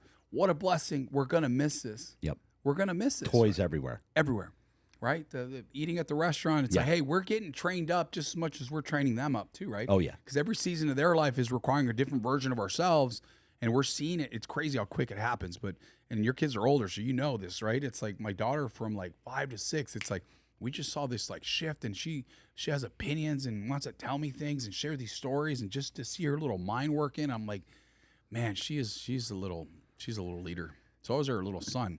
But we're also very intentional in the way we talk to our kids, and the way we lead our kids, the way we carry ourselves in our home, even when we have our battles right at home. One of the things I learned from my mentor, it's like, well, I'll pause there. One of the things I was shown growing up, it's like there's certain seasons where I wouldn't see, say, my parents doing certain things. Like I never saw my dad drunk growing up, right? Like he always hid that. But like the fighting element, you think like, hey, don't let's see your kids. Now, granted, there's a way to fight, right? Respectfully. To have our kids see my wife and I have disagreements, but more importantly, resolution. Yeah. Right? Because we're showing them that. It's like, look, it's not avoiding conflict. You're going to have conflict. People are going to say mean things. As long as you're happy, like you love your dress, baby. Yeah, then it doesn't matter what anybody says. Right? Yeah. People can be mean sometimes, and that's okay. You got to be happy with yourself. So with our kids, they're like, oh, I don't want you guys to argue. And so then I use the example. I said, honey, do you love your brother? Yeah, they love each other, right? Yeah. Do you guys argue? Yeah. You still love your brother? Yeah. Were you guys just playing? Yeah. I said, it's the same thing, honey. Yeah. So we just had disagreement, right? And same thing, we're conditioning them as my wife and I are also learning how to even get better at conflict resolution, right? Versus the idea of like, no, we never have issues. I'm like, again, going back to everyone's going through something. I'm like, I don't know. If you haven't, then you're not doing enough. Yeah. Like in business, oh, I don't have problems. Well, then you may not be doing enough business, because everyone has problems in business. Everybody. Some bigger problems than others, but they're always problems. And if you're not, you're definitely not doing enough. Correct. Right? So it's like we got to be challenged enough and feel that pressure, feel that resilience in order for there to be growth. But you also have to seek it.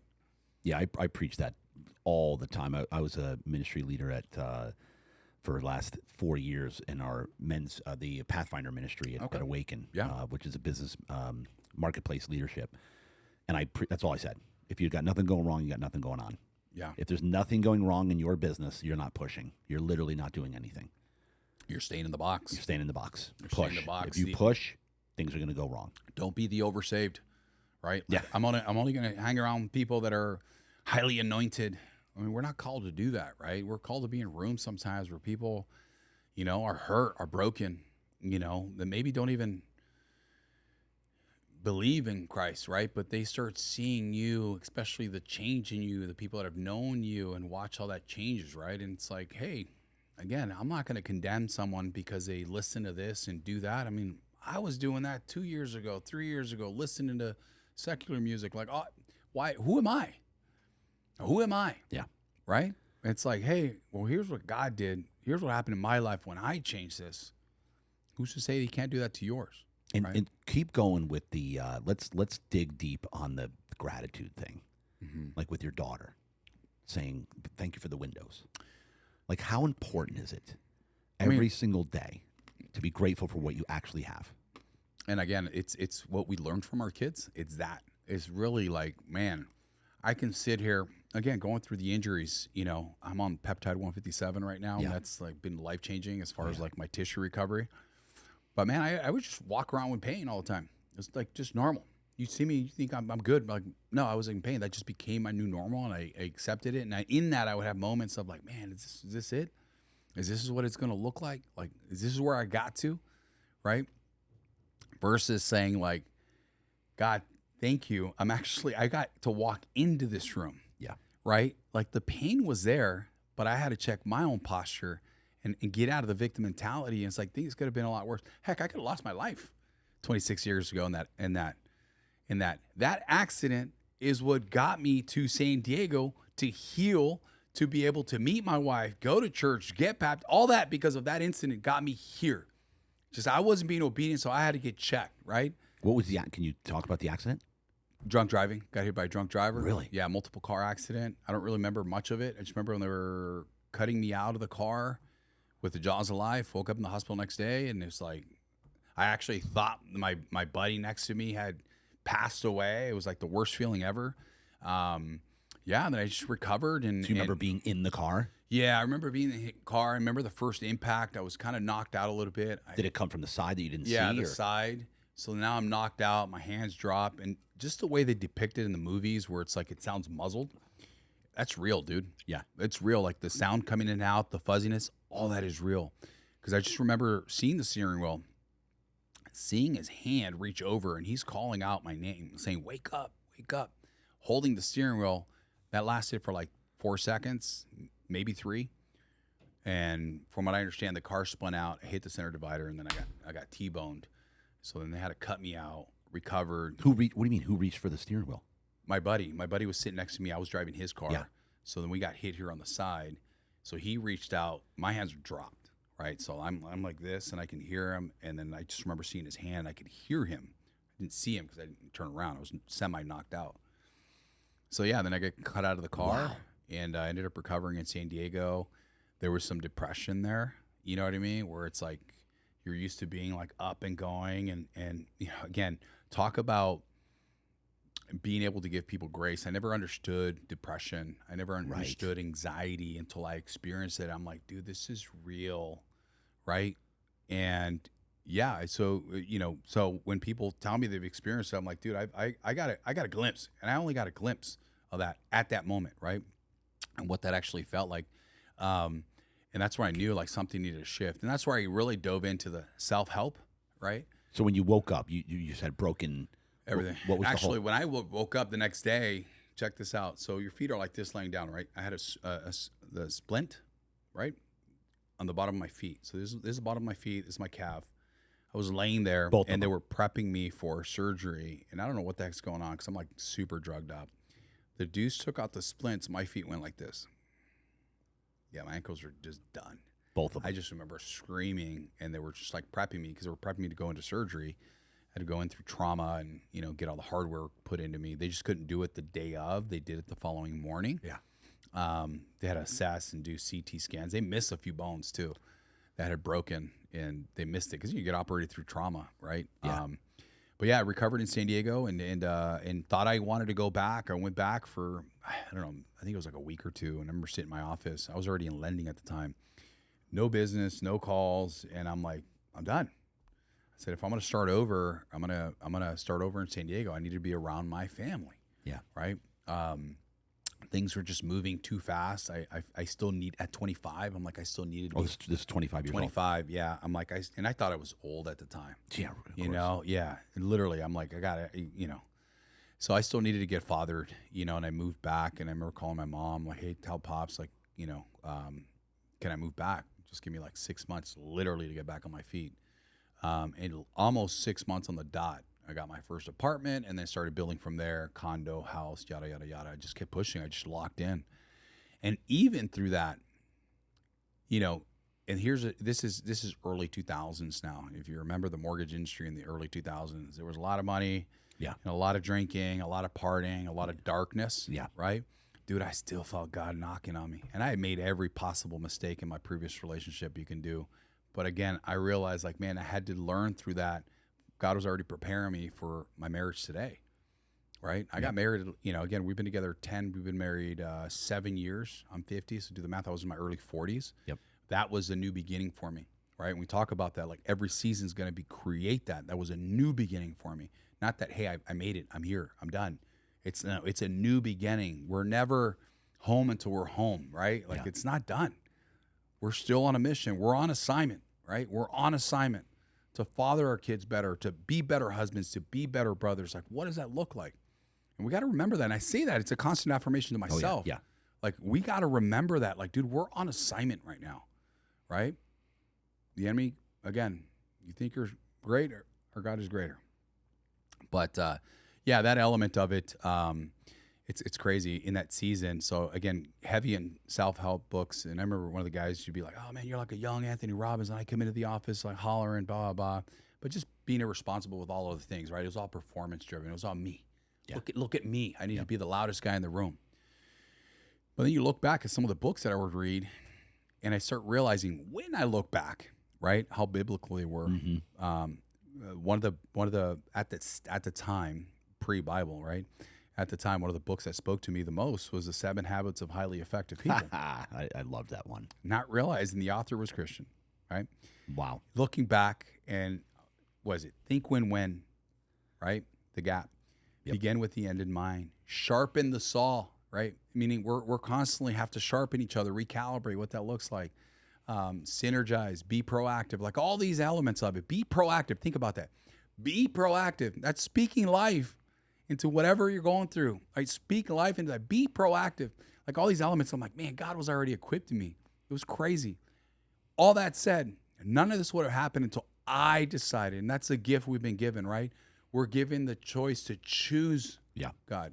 It's not that he showed up, is that we're finally ready to listen because he's always been there. Oh, God then showed. God's always been there, man. I was finally ready to be led and be obedient. And now, and then you see that he's always been there when you look back and like, man, this dude, there's times where I'm like, I don't even know how I got out of that accident. There's been like, there's no way. Driving drunk after, right?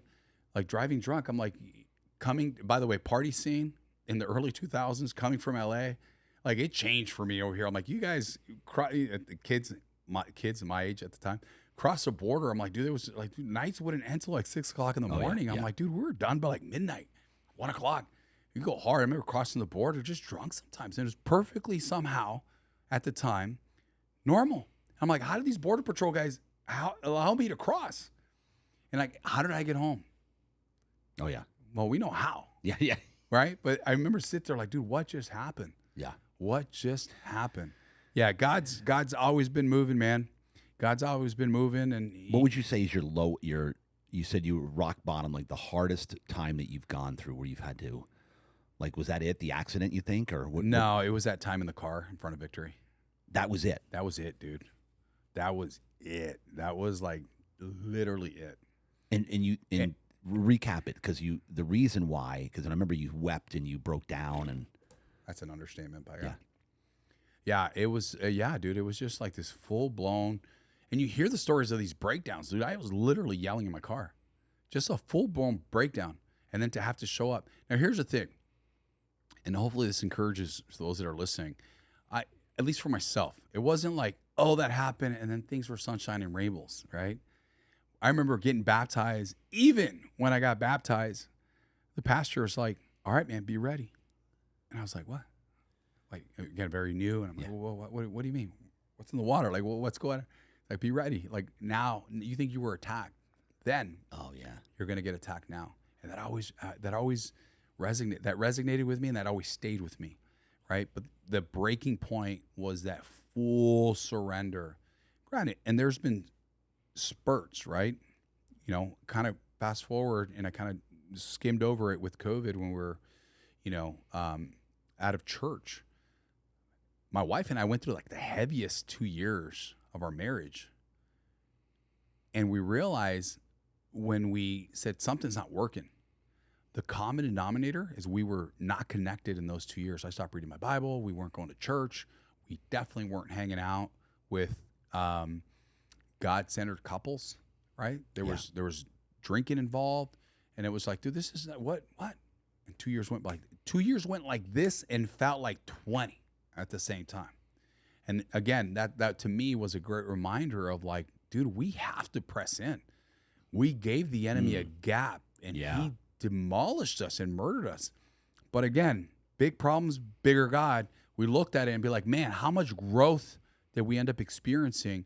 That, my friend, think about this. That was my trajectory to be like, I'm pressing in. If you look at my social, you go back 3 years, this is where I started talking about my faith on social. And it started from that to the guys that had follow business guys, right? They started speaking. I'm like, oh, dude, I never knew this dude was Christian. This guy, I'm like, oh, that's pretty cool. That's pretty cool, right? Yeah. That they're sharing this stuff.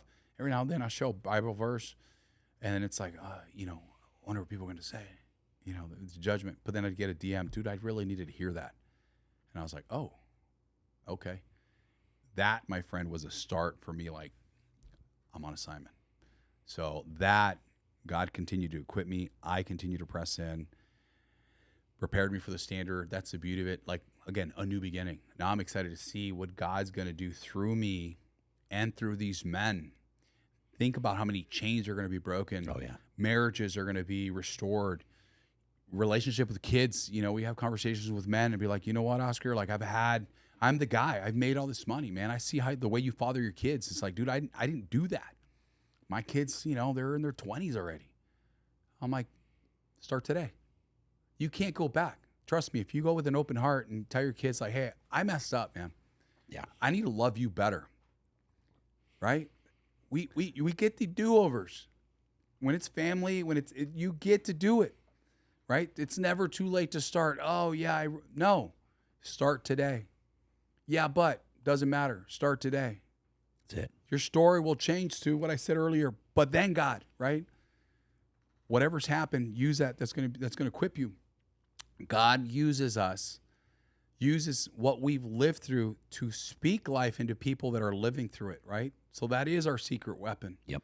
So this man who says like, hey, I made these mistakes in fathering my kids, guess what you're going to do, brother? You're going to speak to these young men and show them how to better father their kids, right? Well, I'm not that. You were there. You were there because you're already seeking that, right? And we have to remember that. So it's like, how do we father better and then use that? If drinking was a problem, guess what? Who you're going to better resonate? People that are struggling with alcoholism and addiction. It's the alcoholic. Depression, because the best therapist, I experienced depression. I went through a divorce. I made all the possible mistakes, right? For myself, like I said earlier, it's like one of those things where it's like, yeah, I made all the mistakes. God, thank God for those 10 years. Thank God for those 10 years that I had to grow through that so that he prepared me for my wife. Love it. You know what I'm saying? Yes. And go. So, oh God, I had a thought that we're gonna go on here. Oh, okay. So let's give kind of a charge to the people, because I see so many couples marriages, aka families, that are going through the motions, that are just like you said. Oh, it's the ball and chain, or always complaining about each other. The one's lazy. I don't. He doesn't. She doesn't give it up. You know these. You know what I'm talking about. Their kids are a burden. Oh, I got to take them to practice, or like they literally feel like they're burdened by their children. They don't show up for the whatever. They're just literally they're going by the societal norms of get married, raise a kids, die. Like not actually what you keep talking about this entire podcast is keep pushing in, keep growing, keep evolving. The next season, the next season, the next season. Kind of inspire. Let's inspire people that they think that it's just done. They're done. They're in their 40s, their 50s, and they don't think this can't get any better. I'm in this marriage. This is just the way it's going to be. We've raised the kids great. You know what I mean? There's no fire there. Yeah. Does that make sense? Like, can we inspire people to just make it? There's never too late to change, to make a change. Yeah. Ever. We get caught up sometimes, and I've been guilty of this, where it's like, if you believe that, then that's your truth, right? Yep. And if I believe this is my truth.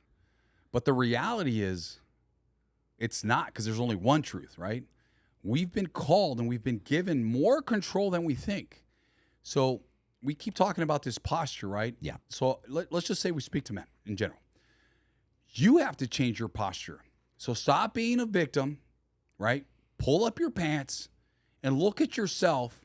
And I shared this before. The scripture is not to look at it to see what other people are doing wrong. It's to see ourselves in it. And saying like, hey, if your marriage is in shackles, look at yourself and say, what can I do to show up better? If you're complaining about the kids, and say, how do I show up better? Right? Because it's that posture. Your posture is off, dude. That's it. We have more control than we think in that marriage. We have more control than we think in the way we father our kids. I've been given the gift, and I hear these guys, like you said, like, man, I got busy with all the kids and all the practice. I'm like, dude, I get to take the kids. I want to take the kids to school. I want to take them to practice. I don't know anything about soccer, but I'm going to be a coach. Right? Because I realize my love language is time, quality time. Who am I spending it? I'm not going to get this time. I'll get more time later, but this time, right now. Right now. Right? I embrace it. Pull up your pants. You have more. You can change it. You said it just now. It's never too late. I don't care if you're 30, you're 40, you're 50, you're 60. Dude, I've with launching pad through KMA. I mean, there's dudes going up there, 60 plus years old, just dropping burdens on the stage and being like, no more. Still seeking. You think these men are sitting there going like, yeah, it's too old, can't teach an old dog new tricks. Well, you keep saying that, and that's exactly what's going to happen. But that's not the truth, because we can retrain ourselves. Yeah. Again, life. We serve a greater God. We've been given the gift of choice. Make the decision, take a step forward with authority, keeping God not first, but at the center of it all. Right? Yep. Surrender your marriage. Surrender your kids. Be a good steward. Take ownership. Be the leader, but surrender that to God. We have a tendency, we want to control everything. We want to control our wives. Our wives, as much as they were raised a certain way, they were fathered a certain way, or lack of being fathered, parented, trauma, all this stuff that we all carry. Somehow we feel that we need to fix that. Yeah. It's not our calling, right? Speak life into them. Love them well. Love them well. Wife, you know what?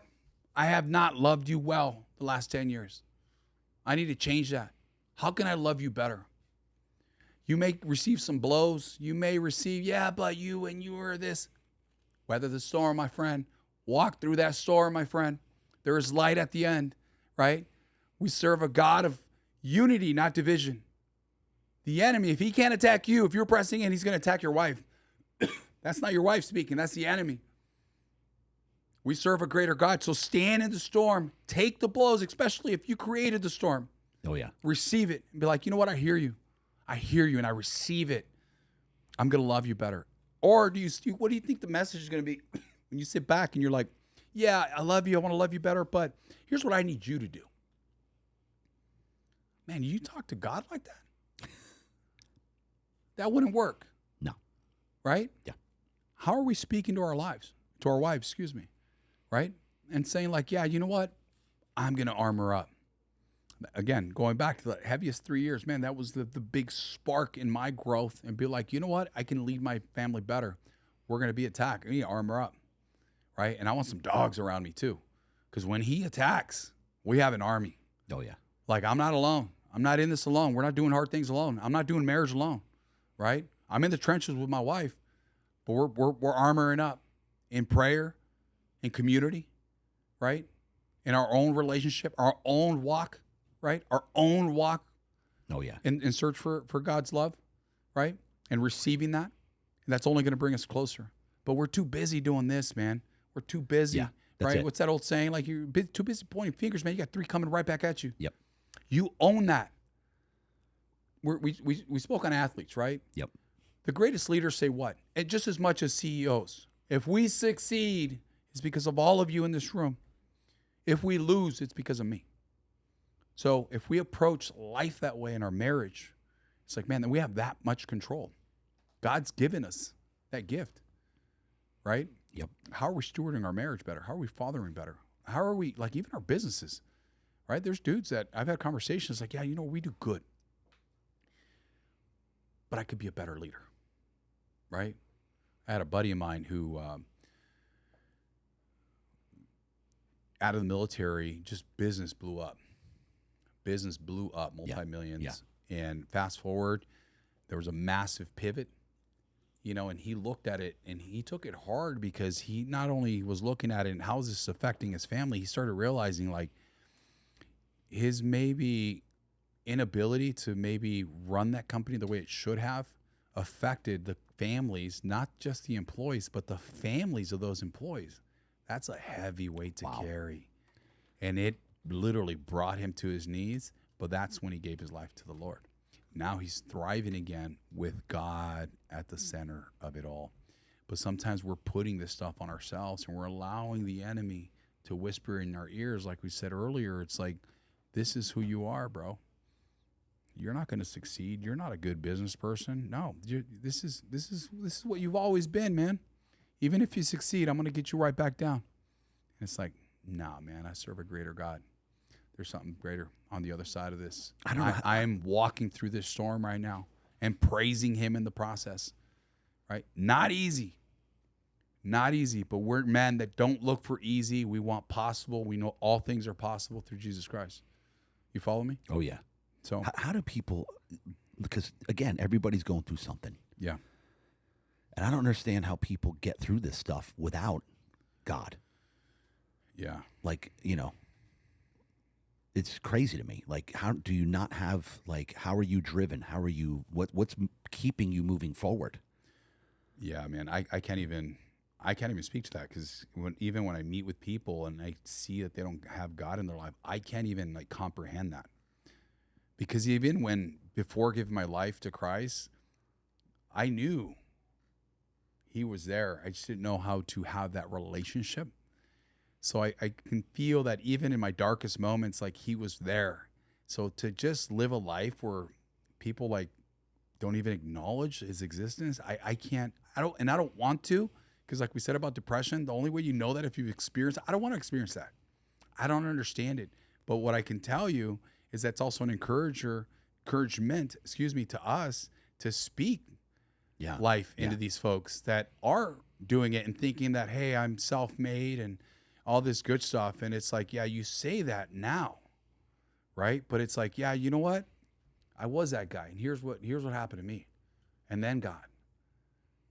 Sharing the story, I said, and then God. I thought I can do it all. And then God. I thought I was planning it all. And then God. My wife always reminds me, it's like, God laughs when you what is it? I'm going to murder her. She says, when you plan, God laughs, or something to that degree. Yeah. I'm like, man, it's so true. Granted, there's responsibility, like planning things ahead and doing it that well, but not from a selfish sense. Really realizing, like, man, we're going to get to be able to speak life into these folks. I mean, we have people within even our community that aren't plugged in. They've seen the change in me, and I've been Christian 13 years, right? My change, right?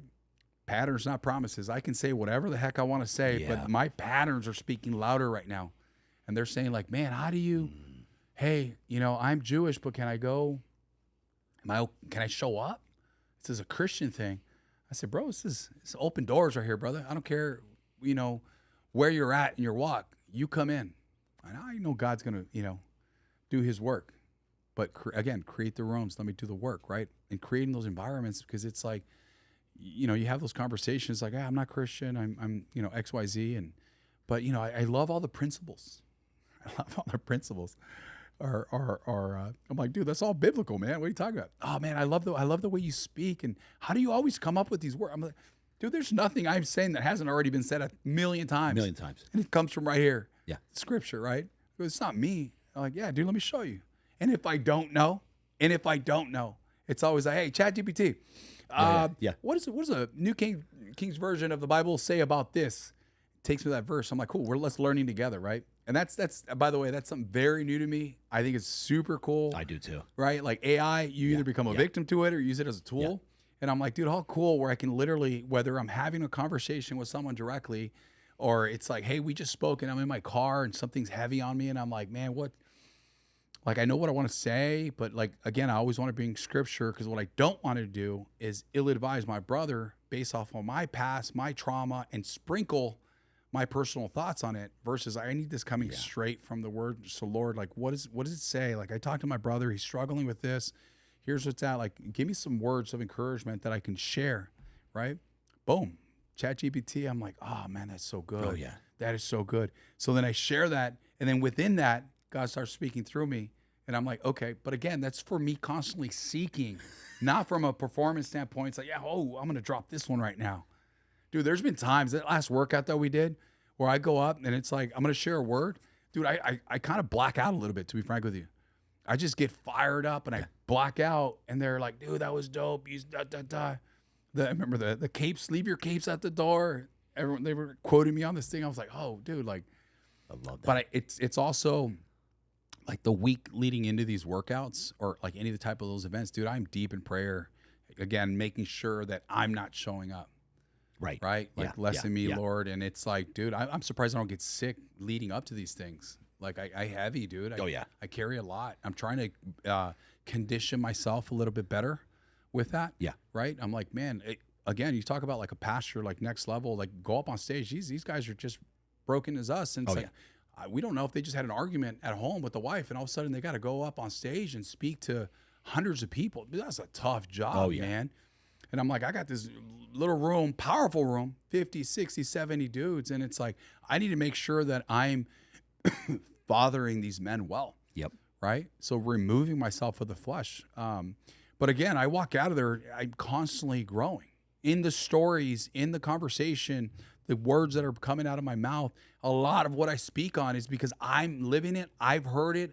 I need to hear it. It's not from a place of authority, right? We said it. We're all broken. Oh, yeah. Well, I'm not coming from a place like, hey, man, like, you guys need to do this, and I'm going to watch from this tower. No, dude, I'm in the trenches with you. I need you guys just as much as you need me. Say you need me. We need each other, man. We need each other. Get out of the cave. Get in the right rooms. Get shoulder to shoulder, shield to shield with your brothers. Walk in faith and watch what starts to happen with that authority. Oh, yeah. Stop being soft, man. Be bold. Say it. Speak it with authority, right? Oh, yeah. God, Jesus was flipping tables. Doesn't mean we're going to go and walk around flipping tables, right? But you know what I'm saying? Like, you can't just talk about manipulating scripture, turning the cheek because you feel like you're going to offend somebody. If it's from a place of love and it's coming from the word scripture, speak. And right now in our society, and that's a big statement, but the amount that they're making us infight right now, constantly, and pulling the victim card. Yeah. Like, we're being trained to be victims. Yeah. That's literally what we're being trained to do, is just play the victim card, fight each other. You know what I'm saying? Like, it's unbelievable. So unless you strap in and really lock in with this, you're going to live a really kind of a depressing life. Dude, we're in a spiritual warfare. Big time. And I love not just the men that I'm around, not just the standard, but these other communities that are starting to pop up with the same mission as far as like armoring up these dudes. Like, I've seen more dudes right now be more thirsty for God and willing to grow and be vulnerable than I have ever seen. And we're also in the most darkest times. Yeah. because of that division. It's like, again, they're trying to, society, right, can muzzle us. You just got to keep quiet. Yep. And it's like, man, whatever happened to just like having discussion?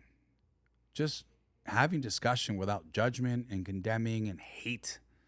Like, dude, we don't have to agree on whatever reasons. We don't have to agree. We know the truth, right? But I don't have to hate someone just because you don't agree doesn't, you can't fall victim when you're not agreeing and you're the one attacking. We're in a world where it's like, and I know we grew up the same way, right? You don't have something nice to say, don't say it. So it's like one of those things, because if you did, you're going to get smacked, right? Yeah. So, just stay quiet with certain things, right? But it's like, dude, like people think that they can just get up in your face and, attack law enforcement and things like that and think like nothing's going to happen. It's like you're putting yourself in that position. My pops used to tell me, and I was not a troublemaker, man. Overall, I was a good kid. If I got stopped by the cops, he's like, lower all the windows, keep your hands on the steering wheel. Like, these guys and gals are under a tremendous amount of stress. They don't know who the heck they're pulling over. They don't know you. You right? Put yourself in a position where it's like, hey, man, I get it, man. You guys have a tough job, especially now when we go to like, my son Cars and Coffee. I see the cops there. I honor them. It's like, dude, you guys, it's tough to be a cop right now. It's tough to be in law enforcement. They're having trouble recruiting, and it's like, granted, people say, well, cops are bad, or I'm like, dude, it's like anything. It's not that cops are bad. It's just that there's bad people that are cops. Right. It's not, you can't, how ignorant is that? It's to say like, oh, this, workflow or whatever, it's all certain way. It's like, no, dude, it's not the way it works. So yeah. Anyways, you speak out. You better be speaking the truth and be educated in whatever you're speaking on. Absolutely. With facts, not feelings. Exactly. So, all right. So let's land the plane. Sorry, man. I went to a little rant there but no, I love it, dude. I love it. That's why I led you there. Right on. All right. Let's land this plane here. Let's give a call, a charge to anybody listening, man or woman, that right now feels like they're stuck, feels like they're in a rut, feels like they're maybe no hope. They don't know what to do next. They don't know how to do a spark in their life, their marriage, their relationship with their kids. Where do they start? What do they do? What's the first step for them right now to turn things around for at least get on the right track, get in a community, give a little charge to people that are in that, and because there's a good percentage of people listening to this that are losing hope right now, that are feeling despair, that, man, I don't know what to do next. This marriage, my family, my business is failing, whatever the case is. There's people, probably a large percentage. Yeah. That's a loaded question. Oh, yeah. The Holy Spirit's telling me right now, it's just like, you don't got to do it alone. Mm. Whatever you're feeling, whatever you're going through right now, someone, and many people have already gone through it and grown through it. So you're not alone. Don't find your identity in the season that you're in. Surround yourself with the right people that are going to speak life into you, right? Change your posture. Change the way you're speaking on your situation. Watch what starts to happen. Come on. Get into the right church. Get into the right community, right? Have a living, breathing ecosystem as opposed to an echo chamber. And a lot of times we surround ourselves in that echo chamber because we need cheerleaders. If people are cheerleading or no longer cheering you, then that's an echo chamber, my friend. You need to change that. We talked about it earlier. Everyone that's reached whatever certain level of success has experienced what you're going through right now. This is only temporary. This is only temporary. Keep pressing in. You have more control than you think. It's not going to happen in your timing. It's going to happen in God's timing. You just got to be faithful. Push through the storm. It's through the storm that you're going to build that resilience. It's through the storm where you're going to build that strength. Keep pressing in, right? It's that old saying, Yep. When things get hard, look up. Get on your knees and look up. Don't look down. Look up. Watch what starts to happen. We seclude ourselves. I've been there, right? Things are going hard. You may perform out here, but I'm alone in my car. I'm alone. These alone moments, don't do that. That's where the enemy attacks. Be around people that are going to continue to sharpen you. That's the easiest thing I can tell you. You got to change your environment. Change your environment. You're doing that, right? You got a dude coming in here in the mornings praying out for you, equipping you for the day because know, hey, I'm being attacked or I'm going to continue to be attacked. Be intentional. Be aware. By the way, if you're feeling something that you're feeling it, what a gift, my friend. What a gift, because God's going to use that. God is going to use that. What a gift, right? Like, God, I don't get it. I don't like it. It hurts. I know, but I know you're going to use this for greater. And I'm going to stay in it with you, right? We're so focused in the rooms we're walking into and losing sight who we're walking in with. And you got to remember that storm, you don't got to do it alone. My friend, the buffalo is not alone. They run with the herd. In that, they were able to push through the storm. Get around the right people. Get in the right rooms. Out of your circle. Recalibrate. Watch what happens over time. And one of the easiest things to do is find a church. Find the right church. Go visit them. Go online. Yeah. Google it. Yeah. Yelp it. Yeah. See which one resonates. Yeah. Try it out. Yeah. See what happens. Yep. Go in with an open heart. Yeah. An open mind. Change your algorithm, right? This control, it will consume you or it becomes a tool. Yep. My Bible's here, right? Granted, I'm old school. I love my Bible, but at any given point, I got my Bible right here. Yep. And I use ChatGPT right here. My algorithm on social, right? There's a limit to strolling, but anything I stroll is good stuff. Right. Because I control the algorithm, right? Check this out. On the standard, I'm assuming not the standard. On my Jeep page, I have a page for just my Jeep. Same thing. Yeah. Change that algorithm, right? Sometimes it's like I would look for stuff with my Jeep and my personal page, and it would mess up my algorithm, or I look for a part, and then I go down a rabbit hole, and I'm like, dude, I just wasted 20 minutes right now on my phone, did nothing. So I'm like, I'm not searching anything that has to do with my Jeep. Created its own page, so whenever I want to go in Jeep mode, I go to that page. No kidding. Yeah. But on that Jeep page, you can tell it's like a dude page. What happens, dude? I start getting the sponsored ads, and it's like girls in bikinis and da-da-da-da. And I'm like, dude, that's crazy. Yeah. They target market. I remember when I used to have CEO on my personal one, I used to get ads from CEOs. So then I took that off. Gone, right? They see that. So I recalibrated the profile, no longer get them. I'm like, that is crazy how that works. Wow. I know what you're doing. So anyways, go back to the page that I'm usually on, is controlling those algorithms. So it's like you go and it's all like strong podcasts. Like, what am I receiving? It's like 15-minute drops of just like these, what we call sprints during the day. Sometimes I'll listen to something, I'll hear something, I'll dude, that's right. I need to hear that again. Or it's like, oh man, that's something new. Or man, that just changed my perspective. So I'm constantly seeking throughout the day.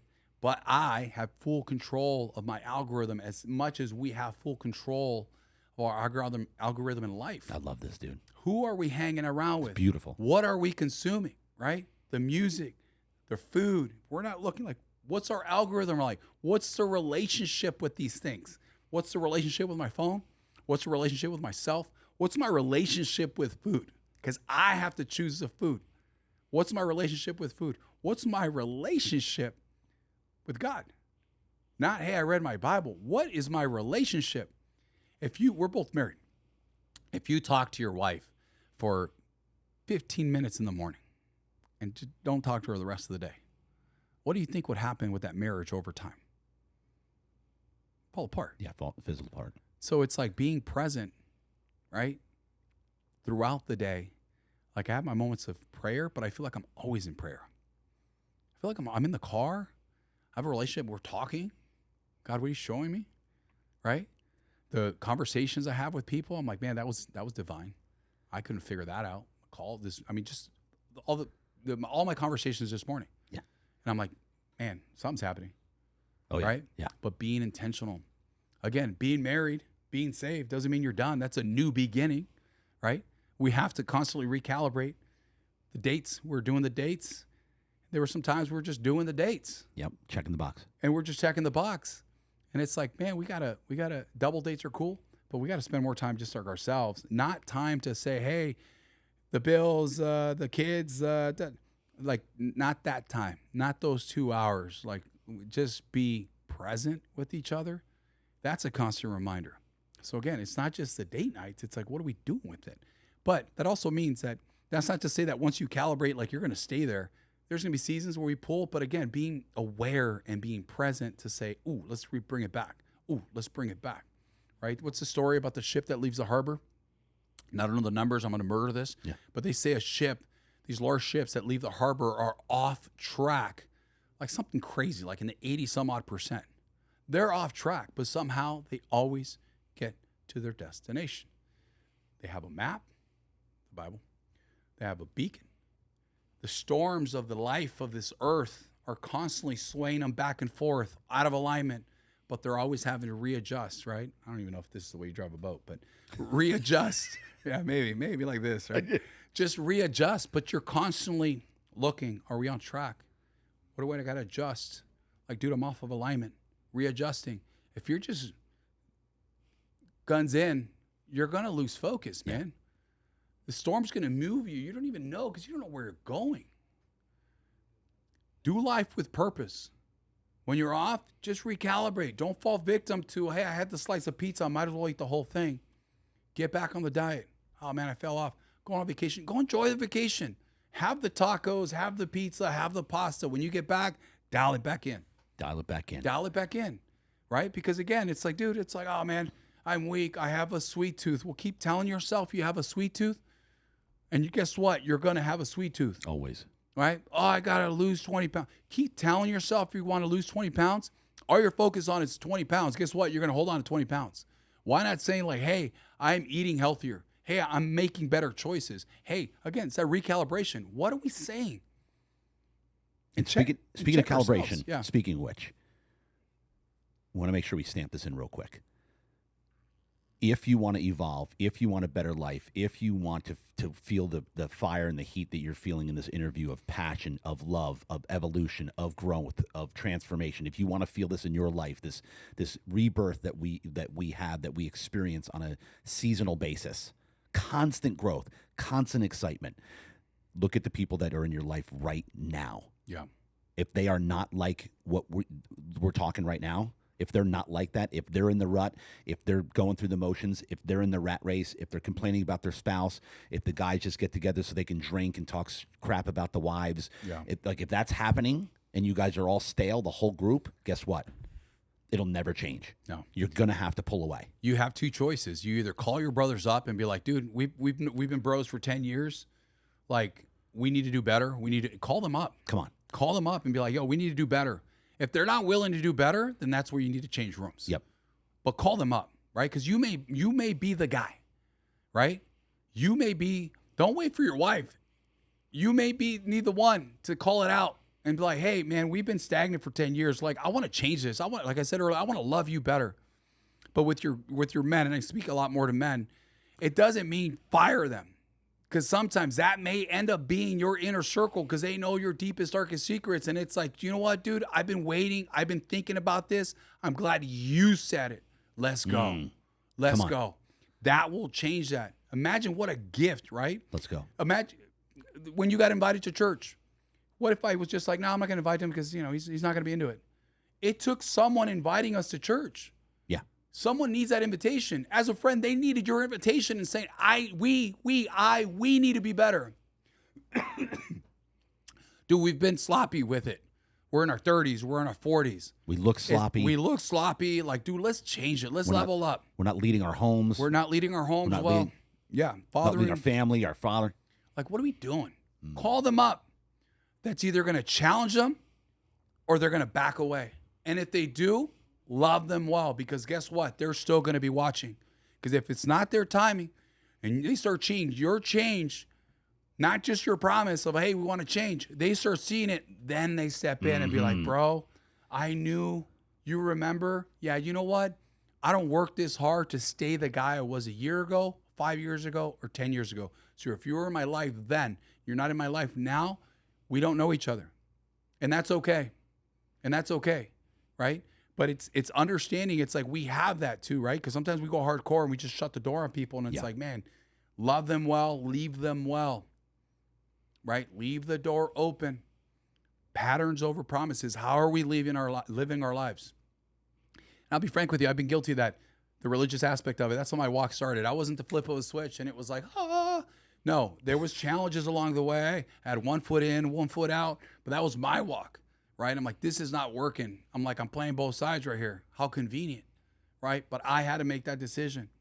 Allow the folks, again, the gift that we've been given is that gift of decision. We just got to create the environment, be the word, be the light, and watch what starts to happen around us. And if not, like I said, move to a different room and be like, you know what? I got guys in the room showing up to the standard. Dude, there's one young stud, he's like early 20s. He's like, man, I'm just getting my business started. I can't afford to pay for the membership, but like, can I tithe of my time or my resources? And we're like, dude, you think we're going to turn that dude away? He's like, I have not been fathered, and I hear you guys talk about wives and kids. I'm in my 20s. He's not married, doesn't have kids. He's like, dude, and I said this before, and actually in that message, it's like we have to be fathers before we're fathers. We have to be husbands before we are husbands. He's like, I want to learn that now. Bro, I was not having conversations like that in my 20s. Right. No. And I have this stud. I'm like, bro, get in. You're in. We're going to make this happen. But those are the type of men that are pressing in and saying like, yo, I need to change my environment. I party with my friends in PB, and it's like I come here and I'm hearing you guys talk, and they're like, you're 50, bro? You're like on fire for life. My dad's 40-something, and he's like, he mailed it in. He's checked out. And it's like, you don't have to be that way. Father, thank you for showing me this so that I can do something different, right? Don't condemn your father. You don't know what's going on in his mind, but it's like, hey, love on your dad, right? But, it doesn't end at 30. It doesn't. I used to think 35 was old, right? Oh, yeah. Yeah. 30 was ancient. I'm like, come on. 50, now I'm like, bring 60. Let's go. 10 years, I'm like, man, I want to see what God does, because I know it's going to be great and who I'm going to continue to grow into. My kids will be 16, which is crazy. 16, going on 14. And I'm like, dude, let's go. I need to rock. You know what I mean? Yeah, just building these. My son, man, that dude's a warrior. Yeah, it's cool, man. Let's go, just dude. Keep pressing in. Dude, this has been absolutely phenomenal, and I love the way we just finished that. Yeah. I'm praying that somebody gets inspired, somebody makes a move, somebody changes their, somebody speaks into their brothers, their fellow guys, and says, "Hey, we got to do better." Yeah.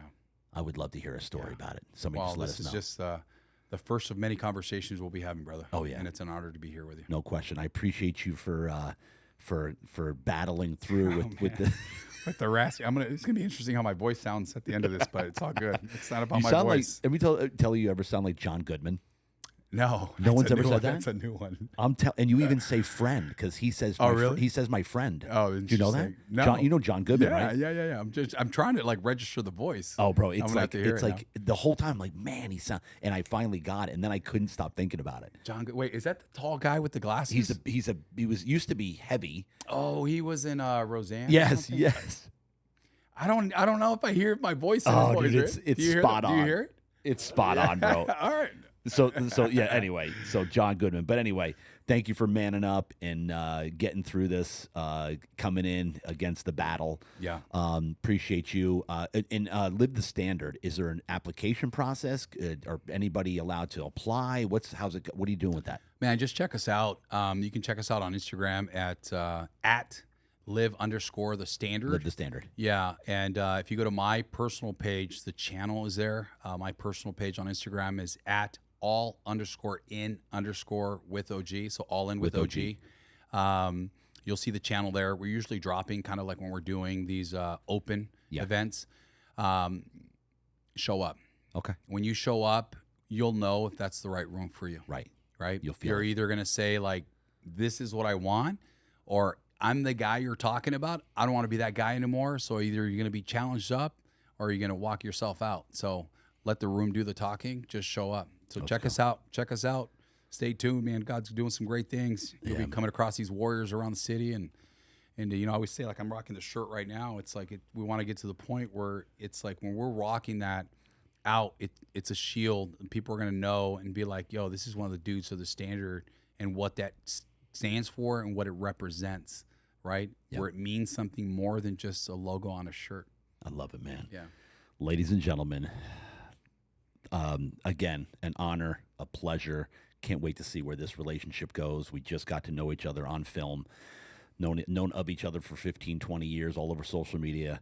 God finally brought the divine connection together here for some reason or another. It happening right now. Yeah. He's up to something, I can tell. Yeah. So, dude, I appreciate you, man. Love you, man. Oscar, OG Gastelum. Yeah. Well said. That was nice. That was good. That was nice. Ladies and gentlemen, Real Deal Talk. That's a wrap. Let's go. Love you, bro. Yeah. Love you. Let's go.